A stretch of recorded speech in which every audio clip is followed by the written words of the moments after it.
Uh, okay. So, welcome to the first live stream, I guess. I've been doing a couple live streams recently for this online masterclass that we're halfway through. So, we're 3 weeks in. Tomorrow's going to be the fourth session, and it's not as bad as I thought it would be, just talking to strangers and doing a little bit of instruction. And so I thought it could be fun to do a public live stream, and we'll see what happens. A lot of people are saying hi, so that seems pretty cool. And so basically, I'm just gonna start painting. I've got this studio painting I already spent some time drawing. I worked this up in charcoal, and then I've got the plein air sketch. And the plein air sketch I did in Jordan last November. It was a really fun trip with two friends, Pavel Sokov and Daniel Byrne. And I had I had this. Which way do I have to turn? That frame actually fits this painting, and so I had that frame for a while, and I ordered working on aluminum dye bond. I glued some linen on with Biva film, so I've got a video on the channel explaining how to mount Biva film and linen onto panels. And then I toned it, and I wasn't sure what to do with the painting until I came back from Jordan, and the treasury was it was one of my funnest, just the best things. I made like 4 paintings of the treasury, and yeah, the treasury that's going to be for sale next week, I think. This won't be finished, but I just really want to get the color notes because I always find that when I'm working on studio paintings, I feel like I lose a lot of steam that I may have initially had when I'm outdoors. For some reason, working outdoors, working from life, I don't know if it's just the way that you could directly interact with the real world rather than working from, yeah, a photo or an old painting. Uh, Studio paintings are just really hard. And so I'm gonna sort of just be like an acting monkey on a live stream, I guess, the way people do nowadays. Uh, and that'll force me to hopefully put in some good work on this. So I've got my little computer here. Let me make sure the fans are good. And then, Ethan's asking if I'm taking any inspiration from Frederick Church's Petra. There's a painting I took a little bit of heavier inspiration from, uh, which was sort of like these sunset columns where I was really taking some heavy inspiration from Church's Parthenon, and just the lighting, it's really epic. But this one is so. Church's Petra, if you look at the versions that Church painted of Petra, I think it was this column that was sort of not freestanding. It was knocked over, it had flown away in some floods. I think he had a few angles, one from this little trail that was a little bit further back.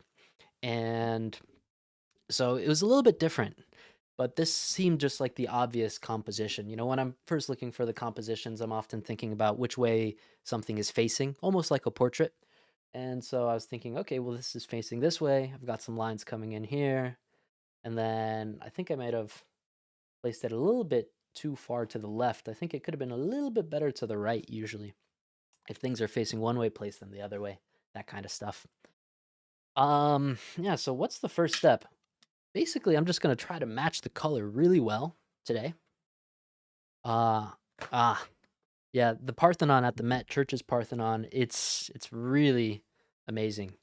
And then I've got a second camera angle. I think I'm backed up a little bit too much right now. But so we're gonna switch to this. We're gonna switch to this angle in a second. But oh, what am I gonna do now? Um, there's an echo. Thomas is saying there's an echo. Are you sure? Because it looks like I only have the one audio source. I don't know why there would be an echo. If anyone else is hearing it, I could try to fix it, but I don't know why there would be an echo. Jane saying no. Uh, hello, listen. Okay. People seem cool. So, all right, sounds good. I tried to make this microphone not in the way when I switched to this view. So anyway, now let me slide a little bit away so you guys can see what's going to be happening here. And so most of the most of the session, it's gonna be like this. So you guys see a nice view of the painting of most of my palette. I didn't put this any higher up, and then a little bit of this. Someone's saying you're basically going to copy that. Um, oh gosh, I don't know. What does that imply, basically? It's as if making a larger version isn't that impressive, or like, there's an idea that in studio paintings, like, oh, you need to change some things, you need to move it around, you need to make it better, you need to make it more perfect, and um, it's not really the way I like to paint, and maybe that's why I just don't enjoy painting studio pieces. And so right now, this little bit of paper towel, it's taking a lot of stuff off, but not enough, or just enough, actually. And so this is something that even careless Duran would do. And so the faint ghost images of this charcoal, it's not gonna blend in with the paint when I start getting into it. So, no, I'm literally not gonna add anything. You're right. I am just basically gonna try to make a bigger version because I think it's gonna look really good. I think it would look really good in that frame. Um, this is actually something I noticed some artists in the 19th century would do. They'd basically just have these. They'd basically just paint the same painting twice. Sometimes I noticed this a few times in Poland with some Polish artists. I forget their names. One was like Julian Fallot, and sometimes they don't even scale up, they just make a copy because I guess the first one sold really easily.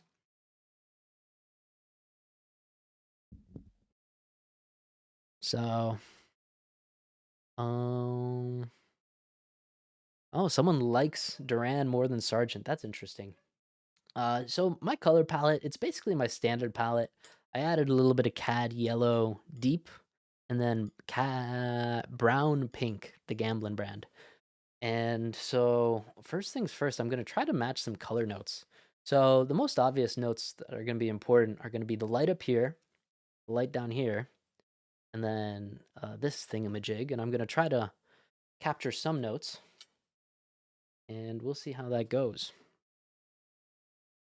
Boom, boom, boom, boom, boom.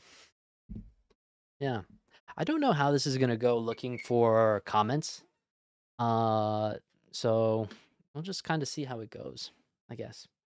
What have I got? I've got just a little bit of linseed oil, and I'm just going to start trying to capture this yellow up top. So I'm working with lead white. I prefer lead white for my studio paintings.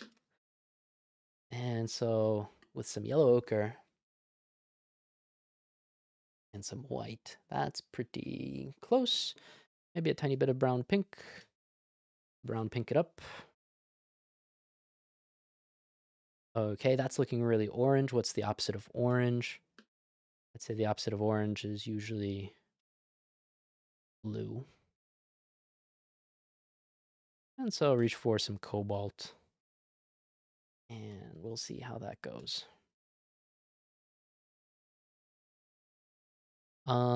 Ethan's asking for studio paintings if I work in layers.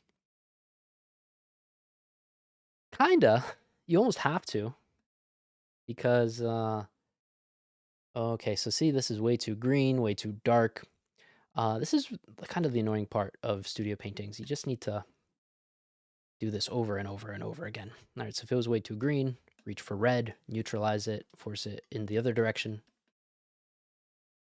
And so I do work in layers. I don't necessarily work, what's the word? I don't necessarily work indirectly with like an underpainting. I kind of do that. I have this painting behind my head of the salute. That was kind of done with an underpainting.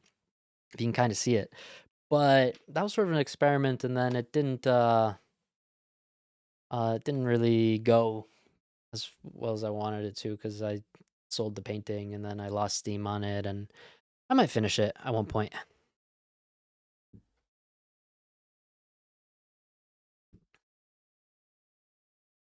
Okay, so what about this? Okay, that's pretty close. Let's warm it up with just a little bit more yellow and just a bit more white. And this will give us the first color. And so I'm just going to put these notes down. And I've got some brushes. I've got just my pretty standard, what do you call these? Hog bristle filberts. And then, okay, what do I see? I see that this color is going to come up here. I'm going to paint a little bit thinner in the initial stages. And I've got some photo reference off to my left off camera. So I do have some photo reference that I could fall back on. And that's looking like it's decent. Let's reach for some brown pink, make a second pile. Often I'll start with a big pile and then sort of branch off.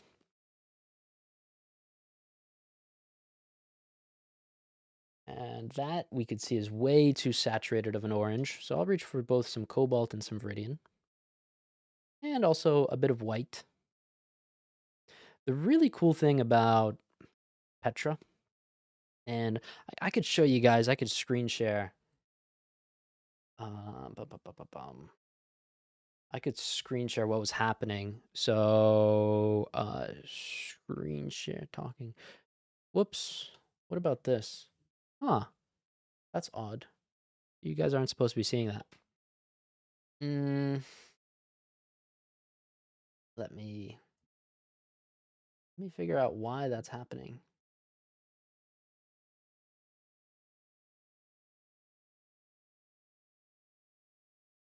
Hmm. Huh. I really don't know why that's showing up. Um,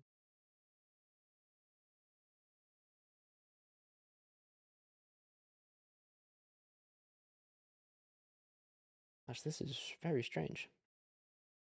Properties, display capture, display, view display. Okay.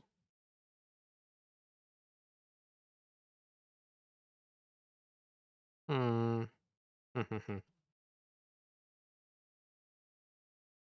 Well, that's annoying. I really wanted to show you guys what was going on here. And let me just add a new scene in OBS real quick.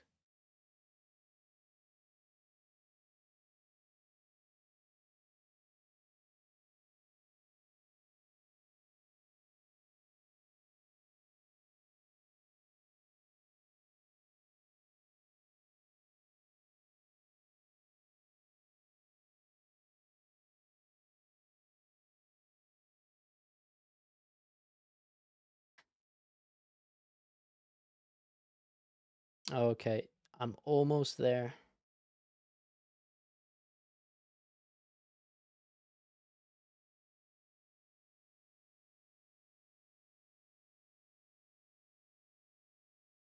Okay. So I think you guys should be able to see this right now. Oh, fuck. I gotta fix something. 1 second.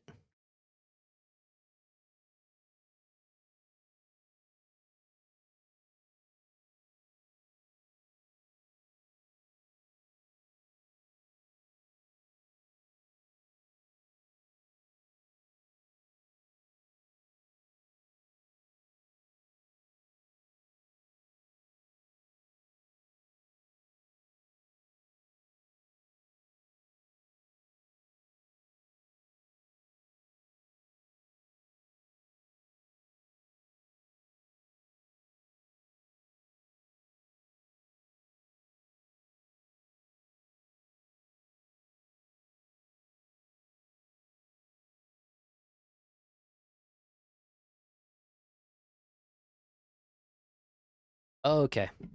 So I had to just hop off and fix one thing for a second. But the interesting thing that was happening was that the light was really transitioning because this is kind of like a little canyon. And so what was happening, it was much cooler and darker at the bottom, and it was much warmer and almost like a reflection of, I think some clouds were in the back. So clouds actually can reflect a lot of warm light in the scene, which is pretty interesting.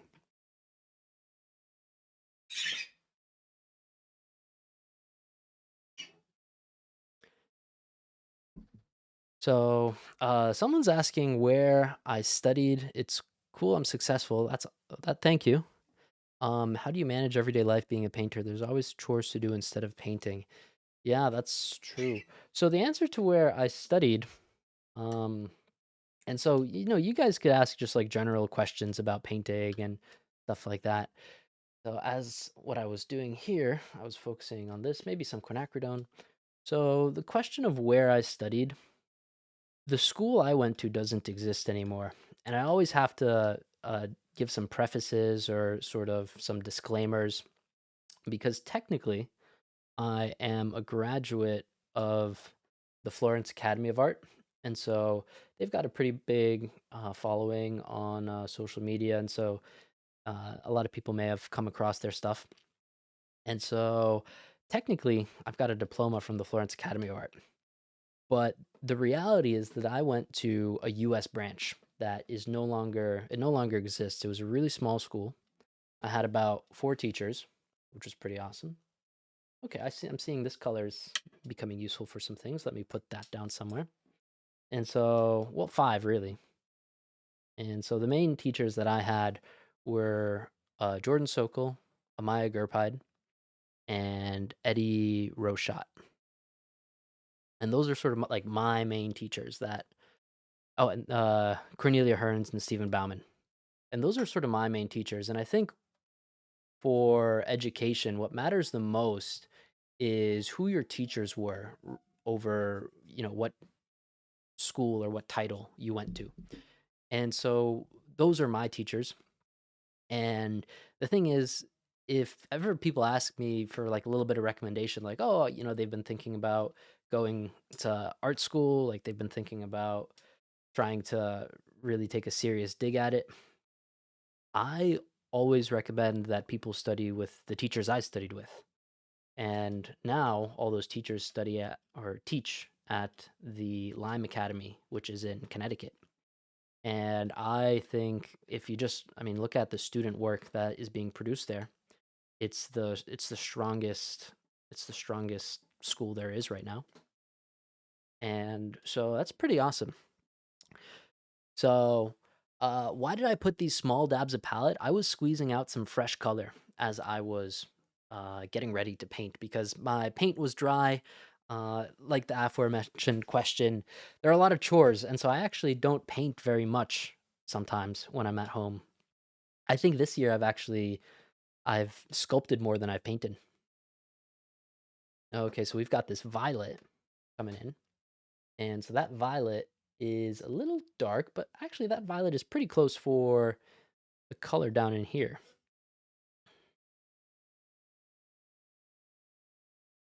So we could just put a little bit of that on my palette knife right now. Yes, lime.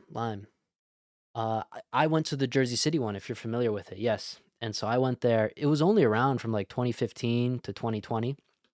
It closed right with the pandemic for some reasons. And the pandemic also just threw a bunch of stuff in the it was a hard time for a lot of people. And I was lucky enough to study there for 4 years from September of 2020 to basically right up to the pandemic, September of 2016, rather, to March of 2020. March 13th, I remember that was the day of the lockdowns over here on the East Coast in the US. Some other places in the world locked down earlier. I'm going to add a little bit of titanium white to this because it feels like it's not light enough. Okay, that's looking pretty close. Let me get another brush for those. Let me try this round brush. I've got this big round brush, but it's kind of stiff. I haven't used that thing in a while.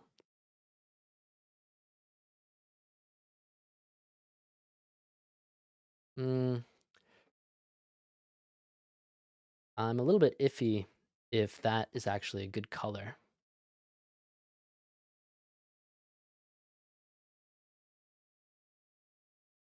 Let's try it. Let's put some notes down. And so essentially the first stage of a painting, if I'd be doing this in plein air, I'd be doing this a little bit differently. But the first stage of any painting is covering the canvas. You need your relationships to work well. Let's reach for some Viridian in here because there's a lot of greens coming down in here. And let's reach for some of that ultramarine, putting that ultramarine in here and outlining some of these marks. So I'm going to try to also not lose my drawing too much because we need to be really careful about how we progress the painting. If we lose the drawing, you could always find the drawing again. It just makes it really hard and really annoying. So, mm, yeah. So fed up 7:45. I don't know if uh some of you guys I recognize, but YouTube usernames. I totally understand that. Yeah, the work coming out of Lime is just seriously extraordinary. And so I really credit my former teachers, Jordan and Amaya, and they've got a lot of other good teachers that I didn't have. So Hollis Dunlap was part of the program early on, and so I think he adds a lot. And they have a really interesting aesthetic. They obviously have some they have like some sort of school style. Like every school has their style. GCA has their style. Lyme has their style. Florence Academy has their style. Charles Cecil School's got its own style. And but I think in terms of just raw drawing ability, it's really, really cool to see just how far they're pushing their students and how far their students get. And then one of those questions from a little bit ago was about, you know, making it as an artist, being successful, the day to day stuff. And that's one of the things that's a totally separate challenge. So, learning to draw, learning to paint, that's really hard. Making a living off of it is that's something else. I remember I remember thinking, how hard could it be? I could do it. I took a workshop with a professional artist, Stapleton Kearns, and so he seemed to be pretty confident and said that, oh yeah, you can definitely make it as an artist. And he said that he'd been making about a doctor's living for most of his time. Because people aren't super upfront with numbers, and that's fine, and I probably don't want to be either. But he seemed to make it sound that making a living as an artist is really possible. And then I remember my experience right out of school. It was a humbling experience. It was hard, and it was a lot of work. Nothing comes free, and it took me a few years to really get my feet off the ground. And it's still been a continuous journey of just figuring one thing out at a time. Okay, so I'm sort of keeping some things going. Um, mm, oh, someone's asking about any comments about the Raphael exhibition at the Met. No comments yet because I haven't been. Raphael sort of has an interesting place in art history because there's a whole movement named against him, the Pre-Raphaelites. It was the British artists in the mid 19th century, so 1800s. Like Waterhouse and those guys, and they were just trying to be as little. They were trying to be as unpainterly as possible, meaning, they attributed to Raphael this approach to painting of being painterly and being loose and being suggestive, and so they were really just sort of rebelling against that, which is kind of funny. And I will go. I want to go soon. Hopefully, gonna catch it with some friends. And I don't know what to expect, but it should be good. There's some Renaissance artists that I found it surprising how drawn I was to them after I sort of really saw their work in person. I was never a real Renaissance guy, like into Renaissance painters.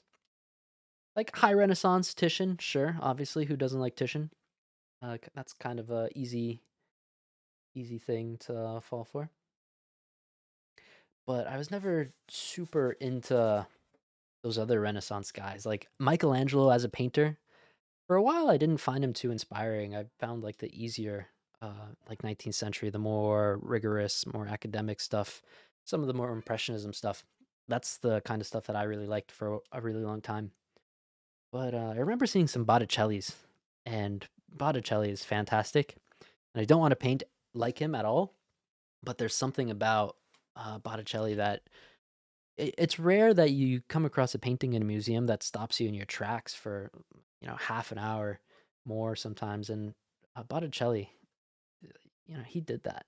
So I'm curious. The last good show I saw at the Met was Caspar David Friedrich's show, and so that was really cool to see. Okay, so I'm gonna push some of these pinks now, and oh, that's getting a little too dark. So I should probably. Oh, that's way too dark. So I want to make sure that I don't lose all of this drawing as I go. Let me reach for some other brushes that I've got here. Ooh, the Delacroix show. Was that at the Met? If the Delacroix show was at the Met, I missed that. So, oh, Franco, how are you doing? How's everything? So to answer Franco's question, the colors that I started with, I sort of started with this lightest color. Oftentimes I start with the extremes, so the most colorful, the lightest or the darkest. Lightest, darkest, most colorful, most obvious, easiest ones. And I was matching these with my palette knife, and now I'm sort of gonna slowly kind of move in to cover some stuff. And I should probably work with a slightly larger brush. And I'll reach for this bit of color. One of the things you might notice on my palette, these colors are actually pretty dark. And color exists in the midtones. If you push things too light, too warm, you're gonna ruin the color. You're gonna sap the color out of that thing. So okay, we've got this color. Let me double check palette knife. Hold that up. Ah, good value. Way too light. I mean, way too like reddish. It needs to get cooled down. So sometimes using white to purposely cool things down, not a bad idea. And then a little bit of ultramarine blue. Okay, now let's get that in here. Let's sort of where's my maul stick so my shoulder doesn't hurt.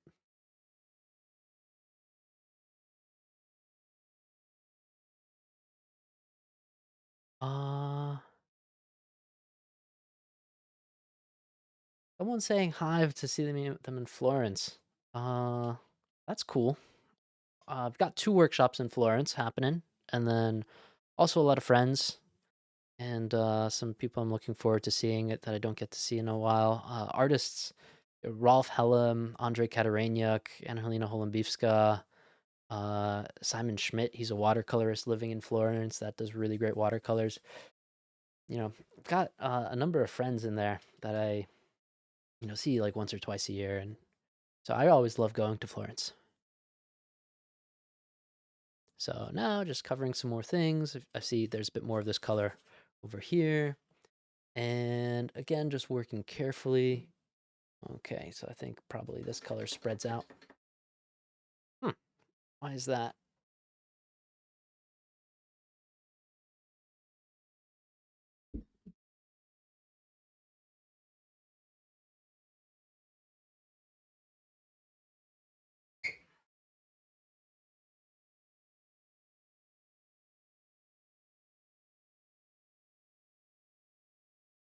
All right. Making sure all the nuts and bolts are tightened. All right, now that makes a lot less noise.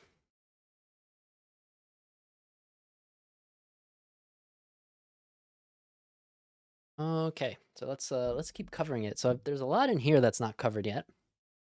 Let's see some other questions. Oh, someone got their purse stolen in Florence. Yeah, so these big metropolitan cities in Europe, the pickpocketing is a much bigger problem than in the US. There's other sorts of crime that you could get you could experience in the US, but the pickpocketing in Europe, it's it's another level. One of my students actually lost, and I wasn't sure if, well, there were some things in London that happened, which was insane. One of my students also lost some belongings, but it wasn't clear if she lost it on the tube, but she may have just forgotten them. Um, and yeah, I try to be very, very careful in these big touristy areas because they prey on people that are sort of not paying attention. And then, yeah, shame. You need a studio handles so you can focus on the painting, and they tech stuff. Oh yeah. So someone told me about possibly getting like a monitor for these live streams, but like with many things in life, I just sort of learn as I go, and I I'm never fully prepared when I do something, but I feel like if I try to be perfectly prepared, I can easily procrastinate and just not do the things and not accomplish like the goals that I have. And sometimes you just got to do things. So this first live stream, I don't know how often I'll do these. Um, Time's going by fast though. That's nice. But so for the first live stream, yeah, I no monitor, no help right now. All right, so I've got some stronger oranges on my brush. Let's sort of bring those in a little transparently. I see there's some more reds in there. What about the purples? I see back here there's some more purples. And then there's just a lot of stuff missing. So maybe I think I'll focus a bit more on this area because it was going pretty well. Someone's asking where I got the shad box that I'm using.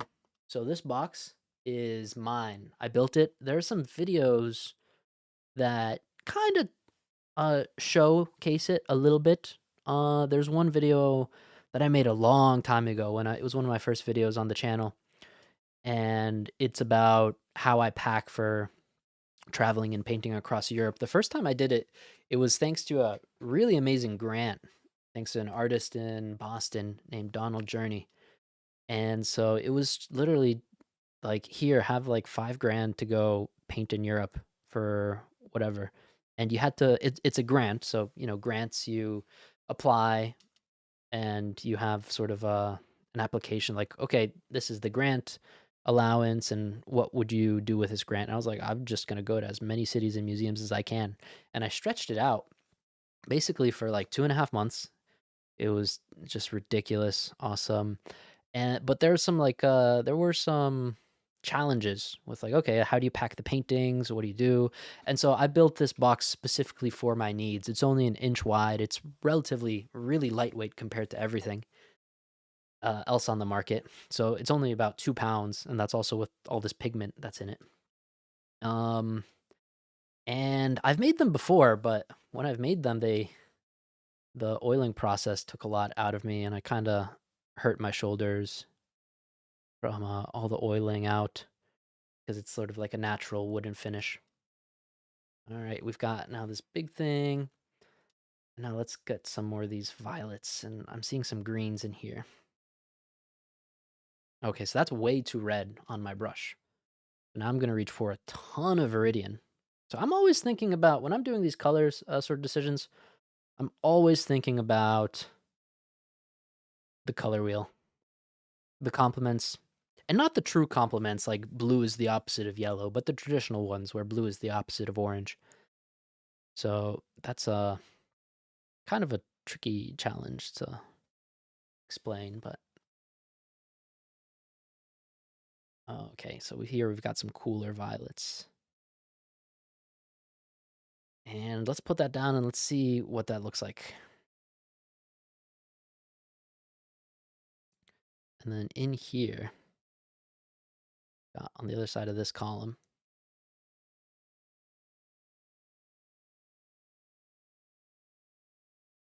I've got some stuff.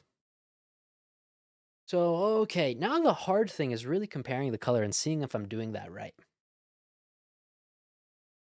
Um, when in doubt, do it now. I love that. Uh, that taped to someone's computer. Um, so, oh, okay, two interesting questions. One question about galleries and one question about plein air competitions. So, I signed up and I applied. I signed up for a few plein air competitions in the past, but I'm not really gonna sign up to any more in the future. And they're they're hard. Plein air competitions are hard. They're hard. You just got to plan, and then you're there, and then you got to paint really hard for a few days, and then you got to prepare everything for the sale, and it's a whole thing. And then the other hard thing about it is the judging and the awards and the sales.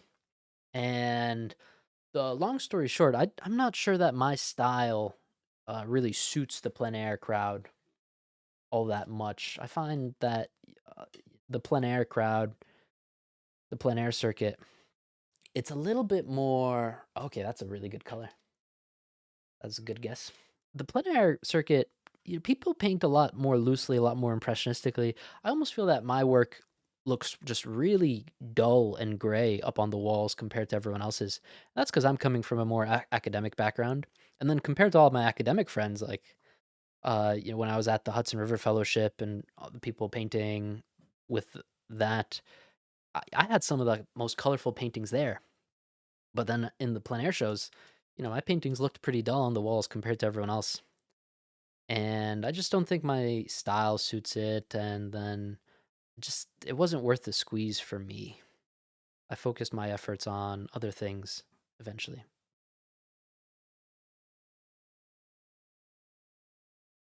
So, and someone asked about galleries. So, galleries are another thing that I kind of decided just wasn't worth the squeeze for me. So, what was happening, or what happened, I got well, there are, like, some galleries I want to work with, but then the hard thing is I don't make studio paintings often, and so, here we are. So, the hard thing with galleries for me was I got in, to some galleries early on, but I wasn't that confident with my style yet. It took me a while to really figure out what kind of paintings I wanted to make and what kind of painter I wanted to be, and then the gallery that I, started showing with, they wanted a specific type of painting that I had made. I'd made like some marsh scene from a photo in my last year as a student, and the gallerist really loved that. And there was like, oh, please just like make me more of those. But it was one of these paintings from a photo. It was done in the studio. It wasn't outdoors, and I've just didn't like the process, and I didn't feel it had a lot of life in it, and I couldn't really keep up. And then the sales are come and go. So some people, if you could just get to your studio like 5 days a week and paint consistently, you could do really well in a gallery. I've got one friend that does. Well, I mean, you guys probably know him. Kyle Ma kills it with the galleries that he works with. But he's a machine. Like he loves to paint, and I need to take breaks from painting. I can't paint every day of my life. Uh, so I kind of said this earlier. I've sculpted more this year than I've painted, and that's just because I've been taking some breaks and I've been focusing on some other endeavors. And part of the reality for me, making it, I guess, as like success and an artist is selling paintings is really stressful for me. It stressed me out. The idea of like, oh, is anything gonna sell? Is it not gonna sell? Not knowing what the month's gonna look like. That was really stressful for me, and that's why I kind of turned towards uh, s- having a healthy balance of education. So, the workshops I teach, the Patreon, now this last master class, those are important for me as an artist and just like for, I guess, to make a living. And it's something I enjoy doing. So some people literally don't enjoy teaching. So that works out. But then what I do in terms of paintings is I just started selling on my own at a certain point. I had a ton of paintings from a past trip. My gallerist wasn't like super enthused about it. She was sort of, maybe we'll give you a show, maybe not. And I was like, well, I'm just going to sell these on my own. And uh, instead of worrying about framing, shipping the paintings, waiting to see if they sold, having really high prices on them to make sure the gallerist can get her 50% split or whatever, but 50% is really common. I just decided to sell them on my website. Uh, no frame, a bit more affordable than typical gallery prices, but still, still a decent amount. And I was able to do that at scale, and I've done that a few times. So that was kind of my path that I made for myself, and it worked out. It's been working out pretty okay, I'd say. This painting is going to be for sale in the next studio sale. The studio sales happen on my website. Uh, I do a whole thing with the mailing list, so anyone that's on the collector's mailing list, which you could also get to via my website, they get early access, the catalog, high res images, all these goodies before the sale, and then they're able to, get access the paintings a little bit earlier than the general. And doing that sort of a launch on my own, that's a really nice warmth. So some of these warmths were really, really beautiful. The warmth and the cool notes. So that's anyway. That was kind of my path. That was what I focused on. Galleries can definitely work, but you just have to have the right temperament. And my temperament was not the best for galleries, basically. Mm, Ethan's asking about the drawing for the studio painting. It was what was it? I think I basically used my phone. So Ethan, you're on the Patreon. So if you've watched the Sergeant Master Copy, the one of the door, or the Leviton Master Copy, or the recent Leviton Anchors and Chains copy, you'll see how I could do a tricky little thing, sight sizing off my phone. So I think that's what I did on this one, and I was just kind of like sketching with the charcoal, moving around some things. I'm not sure how much of the perspective. There's sort of a third point perspective here, and I'm not sure how much of that I want to include, but we'll see. Um, any other questions? So, have I gone through discouragement in my art career? Well, I think the period um right after I finished the academy was really rough for about it was really rough for 2 years. And then like by the third year things were kind of getting better. But I mean, it was COVID. Uh I hope I could mention that. I don't know if YouTube does anything. But so, there was the pandemic. Well, I guess this video is not monetized, but whatever. So it just is what it is. The pandemic, things shut down. All my friends from school like moved away to different parts of the world. So that really sucked, and they're still sort of gone, and don't have most of my friends are sort of just like out and about in different places in the world, which isn't fun. Um, and but the other thing is that I just had no idea what I was doing. Um, I thought I was gonna, have a little bit of a community with the school. I thought the school was gonna continue. I thought, I don't know, I was gonna look for galleries, and I found some galleries. And by the end of that year, I had some good signals. Like it was the holiday season of 2020, and I was selling some paintings through three different galleries because I was just trying to connect with other artists and see, what I could just what would be possible, what I could do. And I thought, oh well, this isn't that bad. Like if I have this quarter, like 4 times a year, that's like an average income for someone in this country. And then what happened is, from the sales from those just few months at the end of 2020, I made less the entire year in 2021, and that was really stressful. And so that made me think, gosh, like maybe these galleries aren't it. Like maybe maybe isn't a great idea. Maybe I need to figure some other things out. But at that point, I wasn't taking social media seriously. Yeah, that's a little bit too red. So let's get some Viridian into this burnt sienna. Neutralize. I wasn't taking social media seriously. It was just a rough period for a while of trying to get a footing. And I went back to college. I finished a degree just to sort of appease my family, and the family situation was stressful because of some illnesses. But yeah, there's been some downturns. Everyone's got downturns, and it's kind of, I don't know. It is what it is. Ah, hey Huey, how are you? Let's see some other questions. What would your strategy be if you only had 1 hour a day for painting? Would you leave your brushes soaking in oil? Put the brushes in the freezer, probably. Dip them in oil and put them in the freezer. And if you have a palette, wood in a freezer isn't great, but if you have like a plexiglass palette, put that in the freezer. People have these little like paint palette garage things where they dip their things and they put it in a tube and there's clove oil. So there's some workarounds for that. Um, how do you set up the lighting when painting inside? So I'm seeing a little bit of glare. You guys are actually seeing a lot less glare than I am because what I have is above me, I've got a little lamp in the ceiling. Let me turn this. So I've got, you could see I've got these like little lamps. I've got a few of them. And the one right above me, I have a polarized light on. So for the recording, it's not that bad. And then here I've got this massive, massive softbox on just like up in that corner. So that is lighting a little bit of the painting, and it's also polarized, so there's no glare on the recording.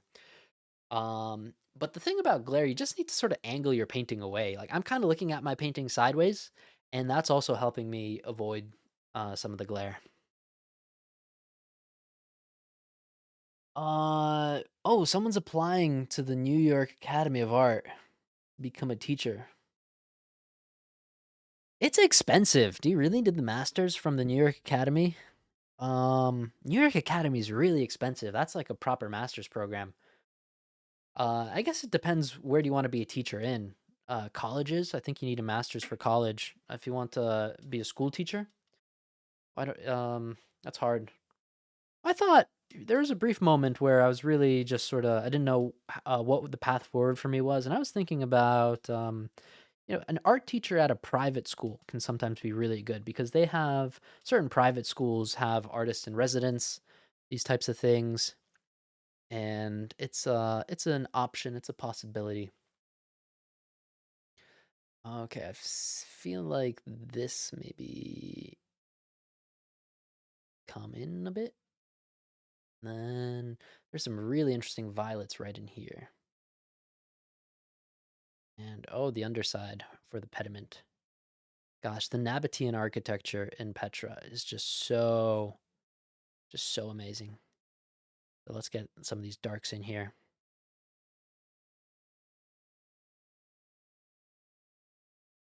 Yeah, well, let's look at some other questions. When you do the drawing for the studio painting, oh, I answered that. How many days a week did you paint before you got to the point in your head where you felt like you could relax a bit? When I was going to school, so I have an academic education of the US branch of the Florence Academy with the teachers that now teach at Lyme, and Lyme's where I really recommend because the Florence Academy in Florence, it's not quite the same thing. They have a sort of a different style, even from my teachers that I had. A lot of really nice people that go there, but I just recommend the teachers I had. And so that being said, uh, but any sort of program is pretty good because one of the things that you just got to do is you just got to paint a ton. You got to get your 10,000 hours in. I remember that was like my recommended reading in ninth grade, the Malcolm Gladwell book, and that was fortunate. That was nice,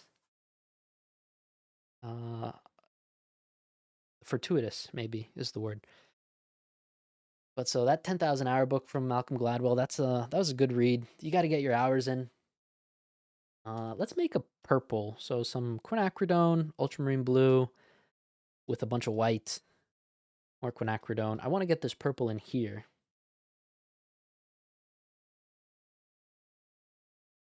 Okay. Hold that up. That looks pretty close. Um, Point it off to the side.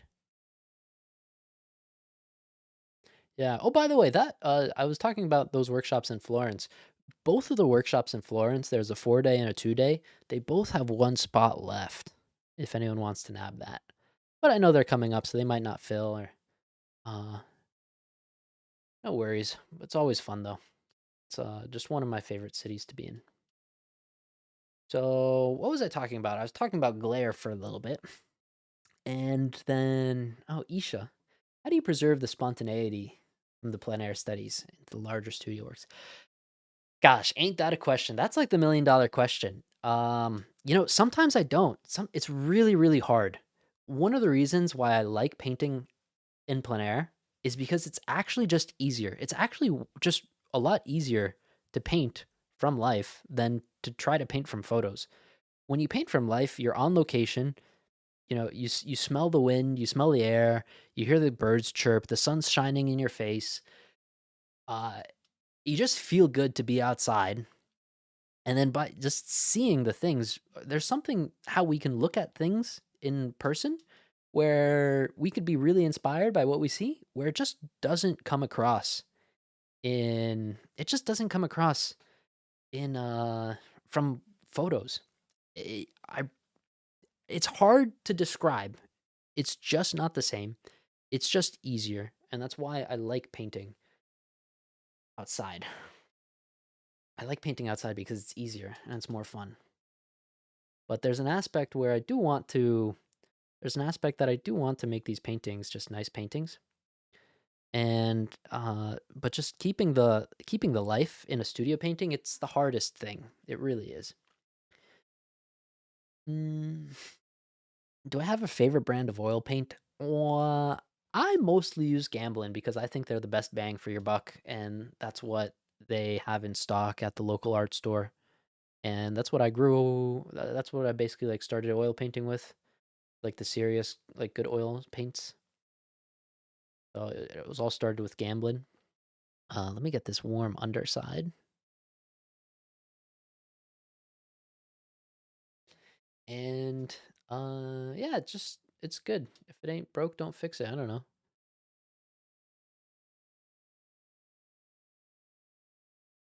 Let's get a little bit of in here. I'm gonna work a bit more transparently. The tone is a little bit annoying. Like I want to cover the tone of the canvas. That's always what I want to do, but I just want to cover it in a way where I'm being careful and accurate with the color. And I may have to push the color back over. But yeah, this is exciting. I'm warmed up. I'm chatting, and uh, yeah, the session's going pretty good so far, I'd say. Someone's asking if I've got favorite art stores in Florence. I mean, if you know, you know. Zecchi's all the way. It's such a cool little store. Zecchi's is like the store, and you walk out, and then you turn to your left, and it's like the Duomo right there. There's also another art store that's pretty good, Ragacci. I bought some canvases from them the last time I was there. It was pretty good. But Zecchi's got the better selection of canvases. I think that's where all the atelier students of Florence go. They go to Zecchi's, they get their Clausen's canvas, and then they stretch that back in their studios. All right, I think this needs to be a bit darker up here. Whoa, way too blue. Let's put some darks. Okay, so that's gonna be the darkest, one of the darkest points. And then what about this? This one should be pretty dark. I think maybe I need some more blues and some cool ultramarine notes in here. And then I want to feather this thing out. So I don't want to have these sharp edges. So with a bristle brush, it's really easy to get some softer edges. And then what about this dark mark? So bristle brushes are just kind of easy. Oh, I've got the I should spend some time now looking a little bit closer at the references that I've got over on the side.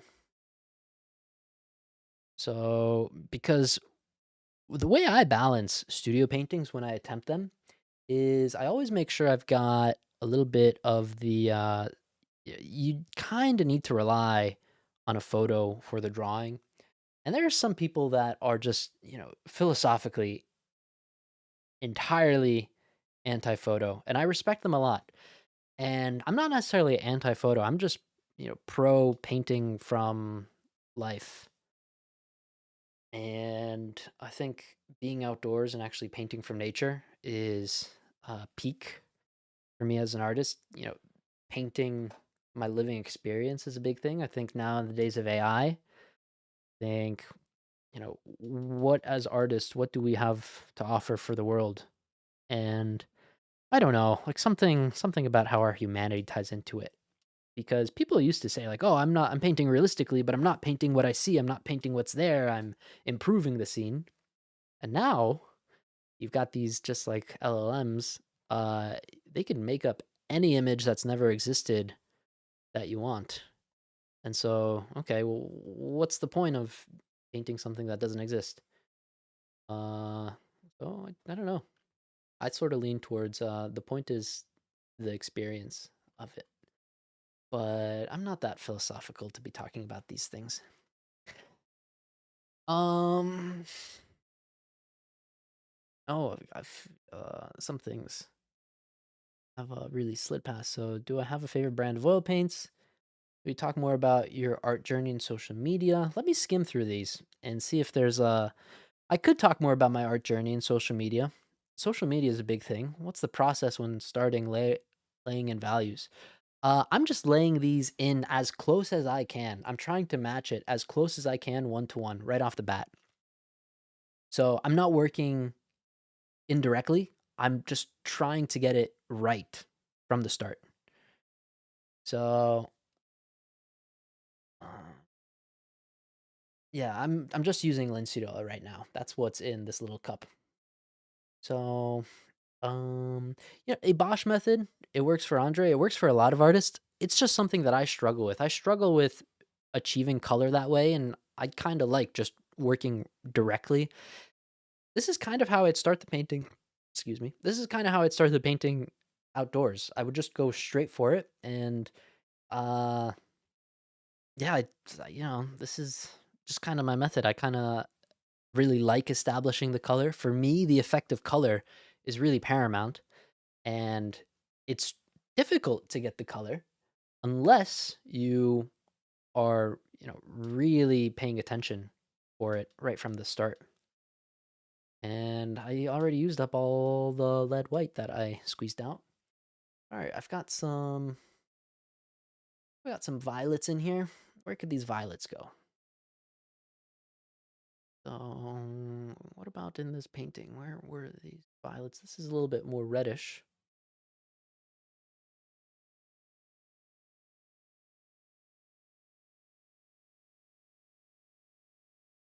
Got some reds in here. Got this really cool pointy thing over here. And then the rock. I'm gonna need to maintain that, not lose it.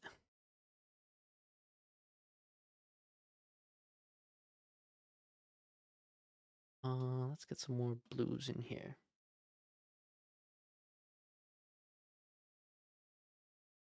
There are a few more darks in here. And then what about these? Well, I should just sort of thinly. I'm kind of working in an abash when I'm just thinly putting the paint down right now, but not most important thing. Um, yeah, let's jump back into some of those comments. So that's my thought on the abash. What does it take to get into an art program like Lime or Florence? What would your advice be when choosing art to submit? What should you already be good at beforehand? Um, Lime has been getting really competitive. They have a really young age for people entering. And so Lime's getting really competitive. And I'd say Lime is really the place to be. Uh, Drawing from life is always a good skill to build on your own. So drawing from life, but really anything. You don't have to like have these long pose models to look like the stuff that you're painting, but I don't know. I could bring up my portfolio. Uh, it really was not that impressive, but no one wanted to go to Jersey City, so I don't know if I got lucky because like if they actually had a sort of like a intense selection process, maybe I wouldn't have made the cut because my work really uh it just was night and day before and after the academy. The academy changed. Uh, it did so much for me. And it was really, having the structure, having good instructors, and then coming in every single day to paint. It's it's hard to get as good at painting on your own as you can with a good structure, a good community. Mm. So, how do I look for fine or subtle compositions when doing plein air? I kind of just go for what's really cool. Let me make sure that these comments that the chat replay is on. Stream settings. Enable. Bum, bum, bum, bum, bum.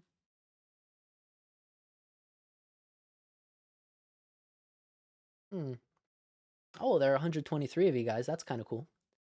Um, unlist live replay. No, no, no, no. Gosh. Well, I just hope that they're gonna be here.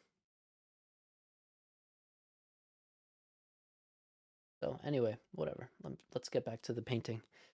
So I was just thinking that for anyone, this video is gonna stay up, and for anyone that is gonna be tuning in, it would be nice to see the comments. But I'll just read the questions as I answer them. So there was a question about, well, we were talking about getting into a program. Um, I'm not sure that's big of a deal. Like what I had some master copies. I had some Sargent pencil drawings. I just had pencil drawings. I might have had one watercolor. I had a drawing of some balustrade from the, some I was sketched it in my sketchbook while I was at work, working a part-time job.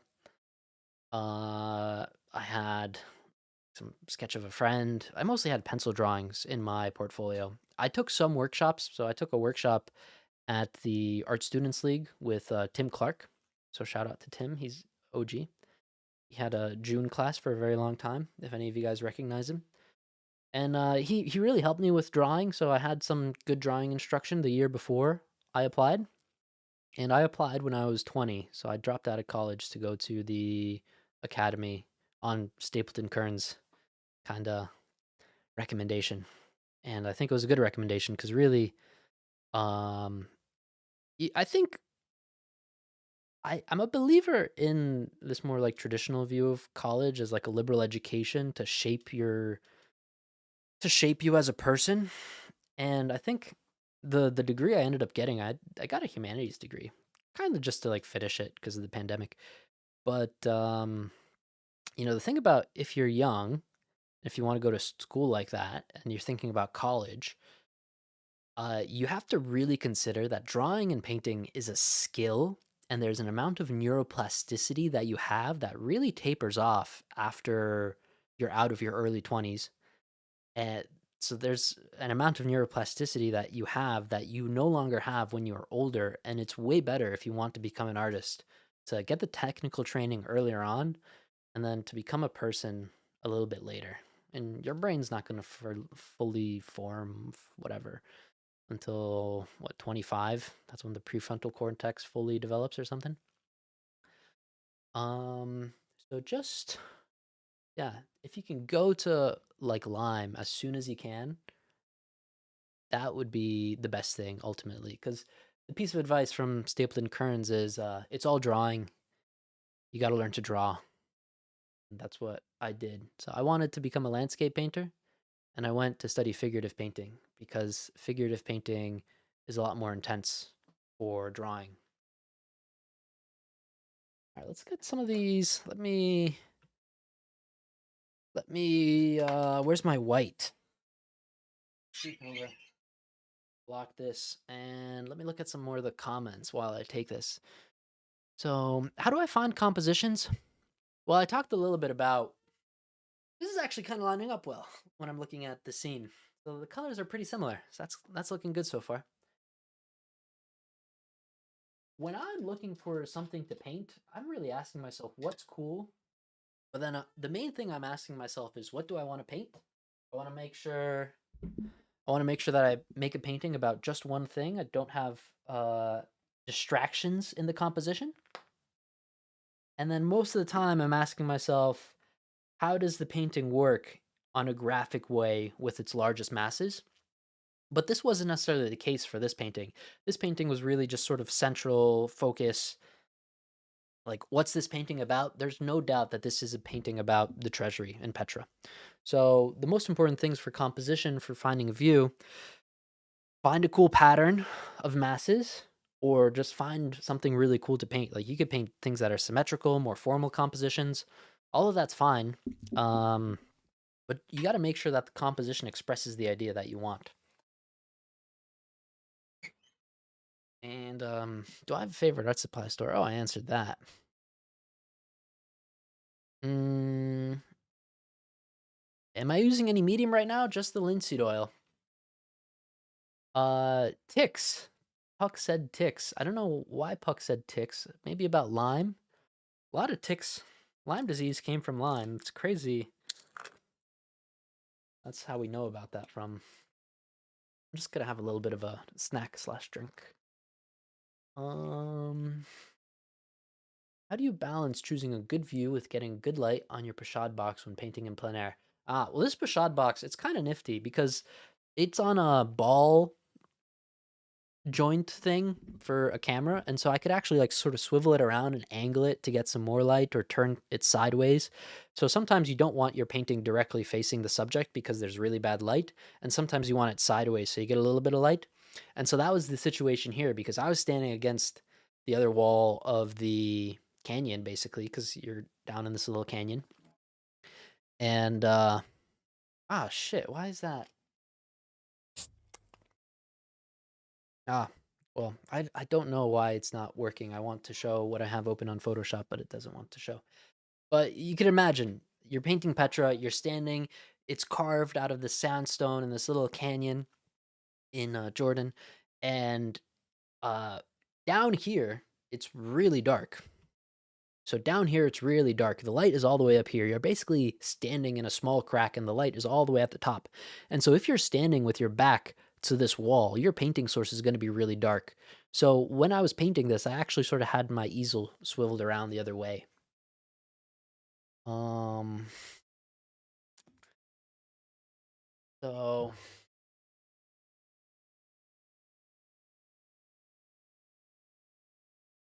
oh, thank you. Have a good night. Um, I think said in general, just starting to learn values drawing. Do you usually go dark to light or light to dark? Um, what is the process when laying in values? Oh, no, I don't usually go light to dark or dark to light. I just go direct and I go the most obvious and the most important ones. So here I had the lightest one, I had this. I sort of just shoot around and try to establish the entire relationship. You never want to stay in the colors for too long. You always want to sort of jump around and focus on the effect because the thing is you can't really see the colors until the canvas is covered because the tone is going to mess up your vision.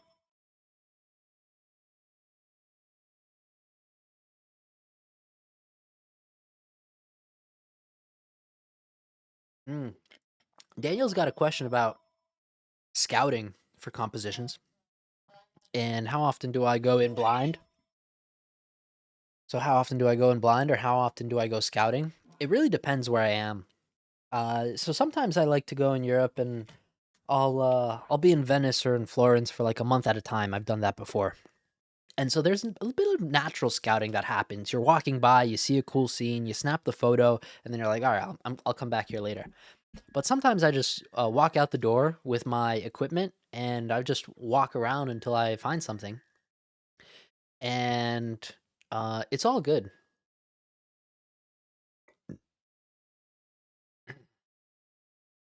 Okay, so now I'm getting to a point where I really need to ask myself, what part of this needs the most help? And so I think I really should get a bit more paint on. All right, now we've got this really like sort of gray, and it's probably grayer than needs to be.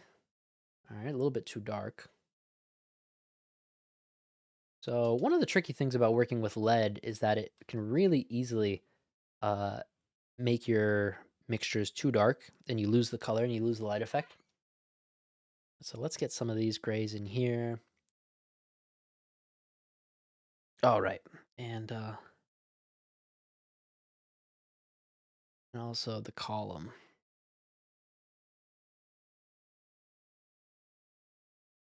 and then a lot of grays in here. So I want to start using a little bit more texture to build up the texture so that when I go in for the subsequent layers, it will look better. You want to have a little bit of texture because then the next layers that you put on, there's just a really cool effect that happens as it sort of layers up.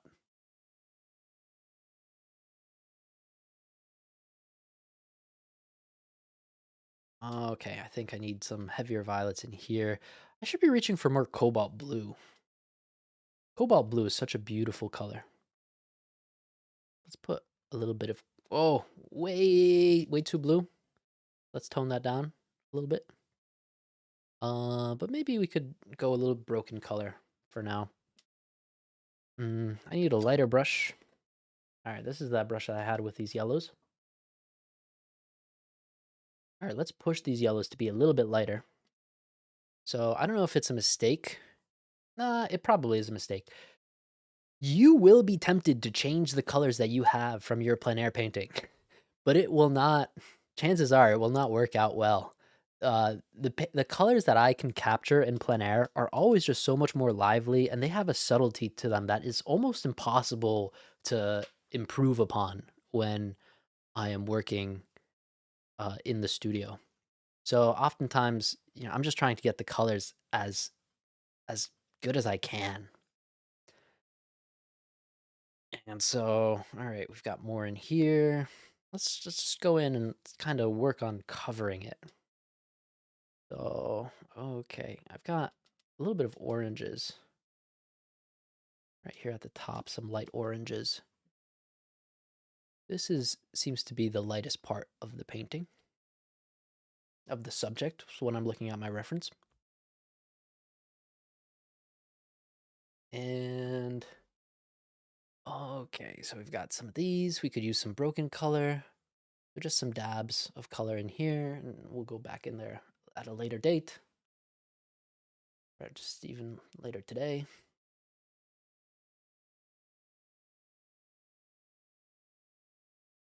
And then bring some of these colors down. I feel like one thing that may be happening right now with my piece is it just feels a little washed out. And so hopefully we'll slowly fix that. Coming up here, there's some desert varnish, or what looked like a version of Jordanian desert varnish. It's kind of similar to the varnish that you see in the American Southwest, like Sedona, Utah, that area. And all right, what have we got here? We've got some of this. We've got some more for this. We've got to cover this area.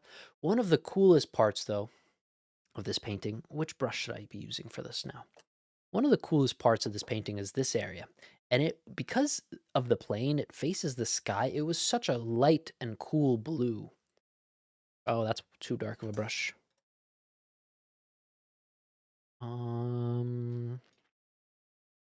Guess I should use this. What should I be doing? I should capture these to draw it out. All right, start with a bunch of white, start with some burnt sienna. Actually, the white and burnt sienna mixture looks pretty solid. That might have been a little bit too light. So one of the things that people love about Sargent's painting is how textural he was, but they don't realize texture is really easy if you're using lead. Like your paint wants to be textural with lead. It's titanium that makes paintings look so flat. But you got to just be really careful. Don't lick your brushes. Sometimes people actually do that by accident. I've seen that. So just don't lick your brushes, and you'll probably be fine. Um, let's go back over those blues. Okay, that's looking pretty good. Then what's happening in here? It gets a little bit darker, and the part behind it is really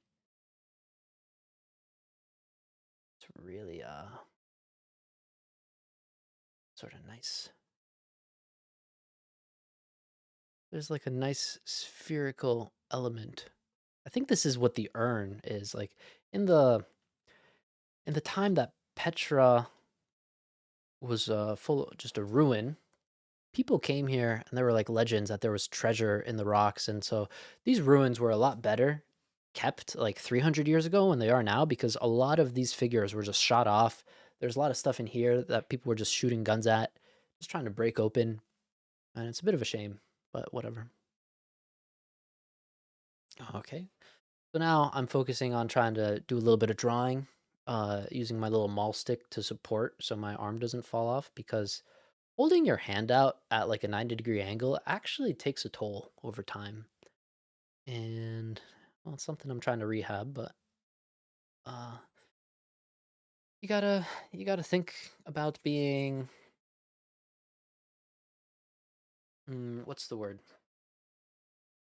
Oh, I forget. You gotta just think about longevity as a painter. Let's see some of the other comments. Um Oh yeah. So I was talking about lead. It's not dangerous if you don't eat it. Don't get it into your blood system. Don't get it on your hands. Like it's just on my paintbrushes, and then I clean my paintbrushes pretty well. I think this needs to come down as a vertical line. So lead is not that dangerous. Benny's asking, do I ever do nocturnes? A couple, sometimes. Julie's saying that Lime has some continuing ed courses that she's found very helpful. Oh, that's awesome. I'm going to be in Lime teaching. I just took a workshop actually at Lime with Chad. He's the director of the sculpture director. And so I just took a figure sculpting workshop, and that was really fun. I'm going to get it cast into bronze. And maybe, I don't know if anyone wants some bronze sculpture of mine. Maybe we can make some copies.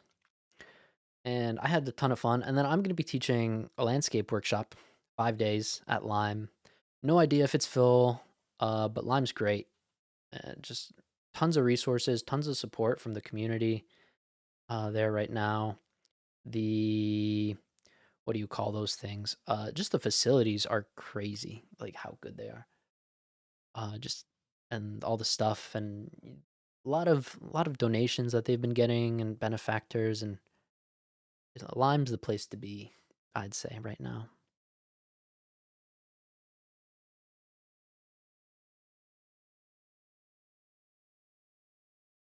Okay. What about that? Is your Patreon by the year or monthly? So if you sign up for the year, you get a little bit of a discount. Right now, the Patreon's just $10 a month. I've been putting out monthly tutorials, kind of like what I'm doing now, except a little bit more polished and plein air because I can't record myself live in plein air. But it's pretty similar to the stuff now, except I probably go a little bit more into depth and talk about my exact decisions all the time. And this is a little bit more casual. I'm taking questions. I'm, interacting with you guys a bit. But so the Patreon's got tons of plein air stuff. It's just $10 a month, and if you sign up for a year, it's 100, I think, or something like that. But you save a little bit by the year. And yeah, Patreon was something that I saw one of my teachers, Stephen Bauman, do. He got into Patreon. When did he get in? I think right around the pandemic. He was sort of focusing on Patreon in 2019, and then I saw how I really liked the model, and I really liked how he was able to share the tutorials, and seemed cheap, and over time there's some scale in it. So from like a business financial side of things. I think it was pretty cool seeing how it worked out, and that kind of inspired me to make mine some years later. And that's just kind of the road I've been taking, the painter. Okay, so here, sometimes in these penumbras and these half shadows, we see a lot of color. I'm gonna push up some of this color in here.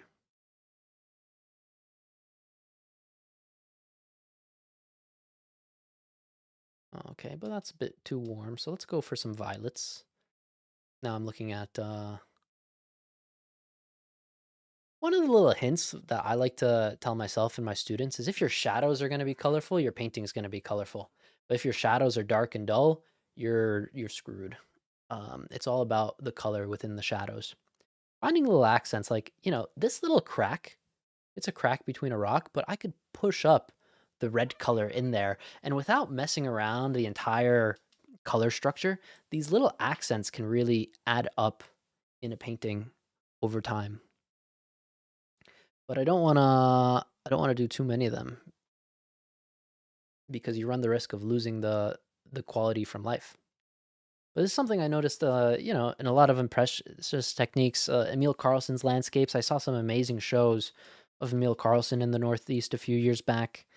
It was just amazing, and like little flicks of color. Like he would just put like I don't know where could I do this? Like you know, little hints of like a pure viridian somewhere,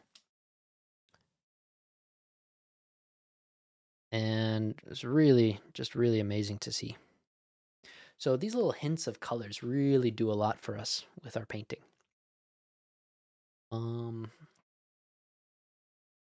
well, Hank's also asking, why is it hard to get good at painting by self-study? Well, I just couldn't motivate myself. I went to school. I would be painting for 8 hours a day for 5 days a week, six days a week sometimes.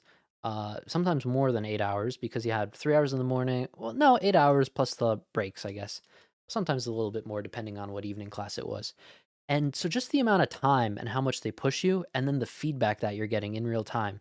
You can't reproduce how much feedback you get from good teachers and just the environment. You're with your other students. You're learning from the other students. And so it's really hard to reproduce that on your own. There are some people that I've seen that have gotten really good from workshops and sort of, uh, you know, over the years. But like my experience as a student at one of these academies is it felt like just a rocket ship from the moment I went in. Like every month was just a ton of learning, and it was just incredible how much I was learning. It was unbelievable. All right, so I've got some more blues down in here, and I think something that's missing right now is the sand. So you always kind of want to pay attention to what's lagging in your painting, what's missing. And so the sand, that's going to create some coolness, and that's really going to give it this bright light effect of the warmth above it and then the coolness below it. So my go-to brushes, lately I've been buying a lot of Rhenish filberts. So it's these. And so these are size 8 Utrecht Rhenish filberts. I've got a lot of these just because that's what was in store locally. And I like them a little bit better than the Robert Simmons ones. The Robert Simmons ones are a little bit higher quality and a little bit tightly packed. And then because these are a little bit cheaper, the hair is a little bit softer. It's Rhenish filbert instead of a chunking filbert. And it's just a little bit softer, and I like it a little bit more. It's a little bit more give than the chunking bristle brushes. Uh, oh no. Someone's asking what your opinion on let me pop up for a second. What am I gonna do? I'm gonna take a second. I'm gonna take a second and then I'll get back to painting in 1 minute. But someone's asking about the opinion of making your passion your principal income source. It's really hard. Specifically with art, you need to take breaks because creative burnout or artistic burnout is a real thing. I find that I need to take breaks every I don't know, every once in a while, every few months, I need to just like stop what I'm doing and relax and take some time off from painting. And then that makes it really, really hard. And so that's one of the reasons why um, I think this last year was a milestone for me because this last year, my original sales were no longer my biggest bucket. So this last year, for the first few years, painting sales outpaced everything else. And I started the Patreon, I started workshops, and then this last year, uh, other things sort of outpaced sales. But then I think it's rough. I like to take breaks. I don't paint for a few months at a time, honestly, and I think it's important to have that. And that's kind of why I probably am not the best for a gallery because I'm not in here just as a machine, just making a new painting day after day. I'm looking at this scene right now, and I could tell just how. Whoa, no, no, no. What am I doing? Um, I can tell how just how like red this looks. Oh gosh, that looks so bad on screen. We might have to fix that. So it is hard. Anything that you're passionate about, it's gonna become a job at the end of the day. One thing to keep it is to not have the pressure to make your income rely on selling. And so for me, that's been turning towards education. But don't make no mistake, I sell a lot of my paintings. I'm gonna have a sale like next week, so this is gonna be for sale next week. This probably won't be for sale anytime soon, but I have it now, just for eventually one day. Um, but it's really, really nice to know that I'd be okay if I didn't have to sell a single painting this year because I had that experience where I was working with some galleries and then things just like slumped. And I still talk to friends and I hear the stress in their like eyes where it's not a ton of fun. Um oh, did you ever struggle with comparing yourself to other artists?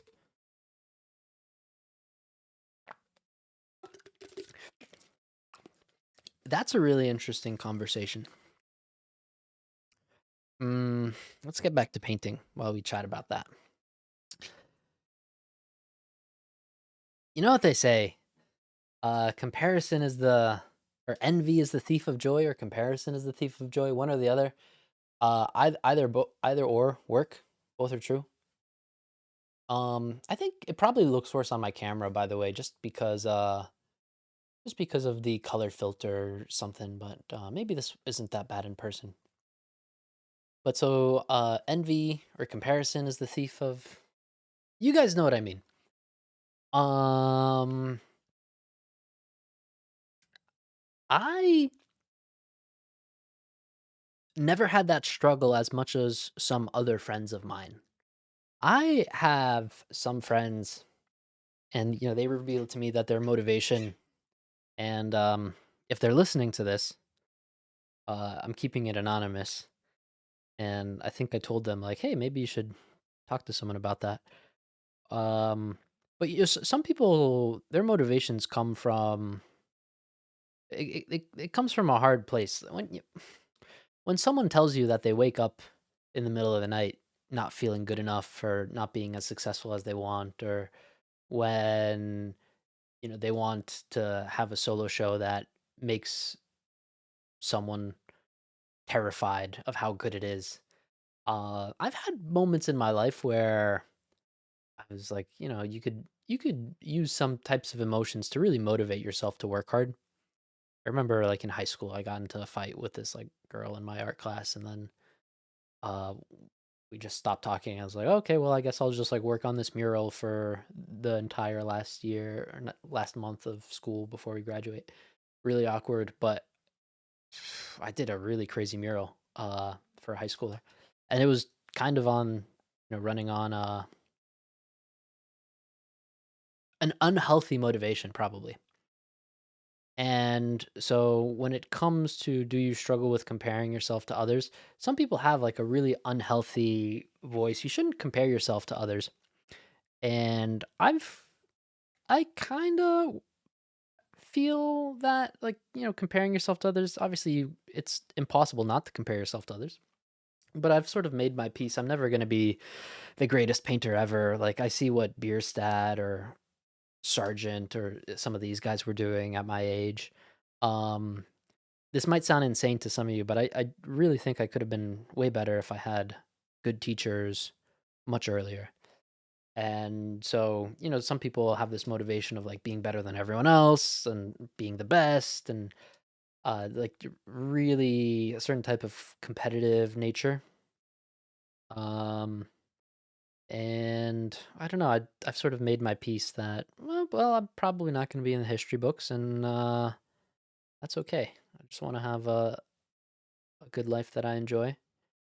And I think the silver lining, um, there are people in my life that work office jobs that are uh, really depressed because of it, or not really depressed, but it's pretty depressing. And working an office job was my worst nightmare, and so I'm mostly grateful that I get to do what I want to do. And yeah, there's a little bit of competition, but no, sometimes that's a bigger issue, really. And there's, if you struggle with feeling not good about your art, it's not that's not something that goes away just by getting better. There's a quote that I really like that where you go, that's where you'll be. So all this like change, all this hustle, all this like grinding, um, you need to be really careful that you never can be satisfied.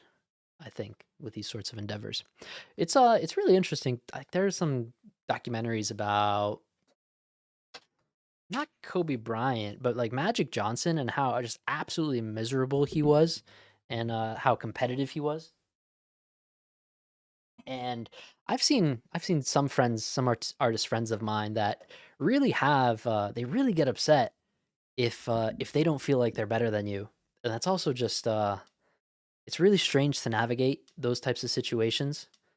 And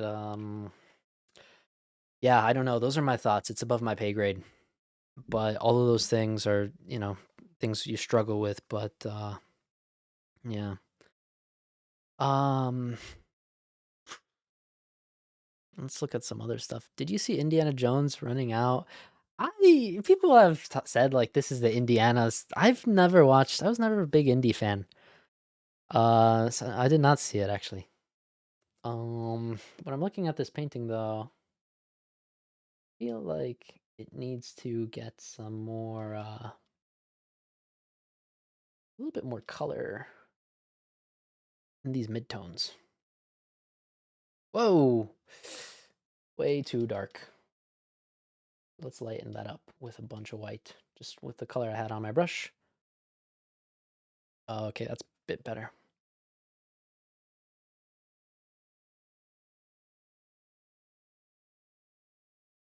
Okay. All right, let's go back to covering this canvas in various places. Getting some of these pinks in here. Working out some brushstrokes. A lot of canvas here in the corner. If I cover all of these corners, you don't need a lot in the corner. So if I cover all of these corners now, maybe the next time, I might do a part 2 for this live stream. If I cover all these corners now, maybe the next time I have it in the frame. It's one thing I always liked seeing artists of like the 19th century. You see that they'd be working on a painting and then be working on it while it's like in this massive, beautiful frame. And you guys may have noticed, but I really like traditional gilt frames. Like I've splurged on them in the past, and now I'm just trying to fill them with paintings, and then eventually have a very nice little estate. Uh, I'd love to live in like a little mini museum, just beautiful artworks everywhere. Could be fun. Um. Bum. Oh, Anna. Anna Cornejo. Hey, how are you? Hope you and Edward or Eduardo are doing well. Awesome to see you. I'm glad I didn't chicken out either. So, how or why did you choose a slanted angle from the building composition? Right. So the building's kind of facing one way. It was kind of a mixture of what's the best angle, what avoids any awkward tangents, avoiding. Oh, okay. This is an interesting thing. Let me put that in here. Let me soften this edge. So avoiding. What's the word? Let me find the spacing for this column. And here, there's some little piers. And I guess on the inside of this column, it gets a little darker. And just a little bit in here. So there a lot of times when I'm setting up a composition, there's just a lot of little stuff that you need to avoid, like little mistakes, little ways that the composition could be potentially awkward.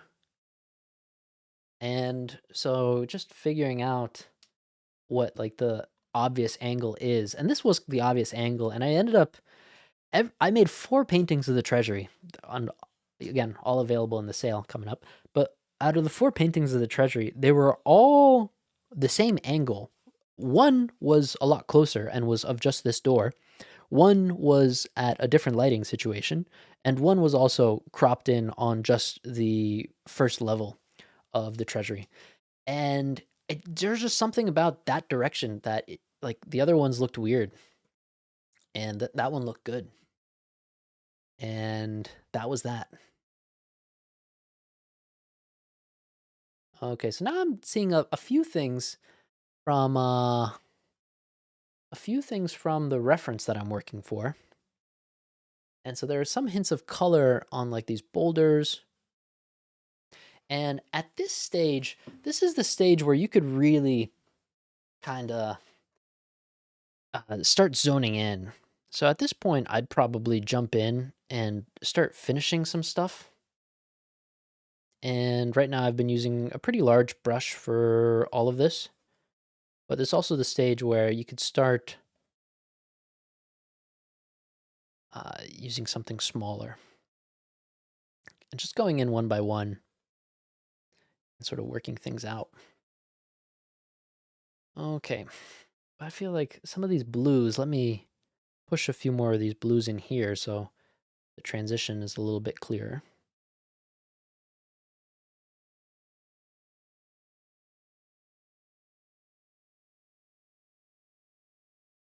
But even at this stage, I'm thinking it's mission accomplished for the color. I'm gonna keep going until I don't want to paint anymore. All right, we've been going for like an hour and a half.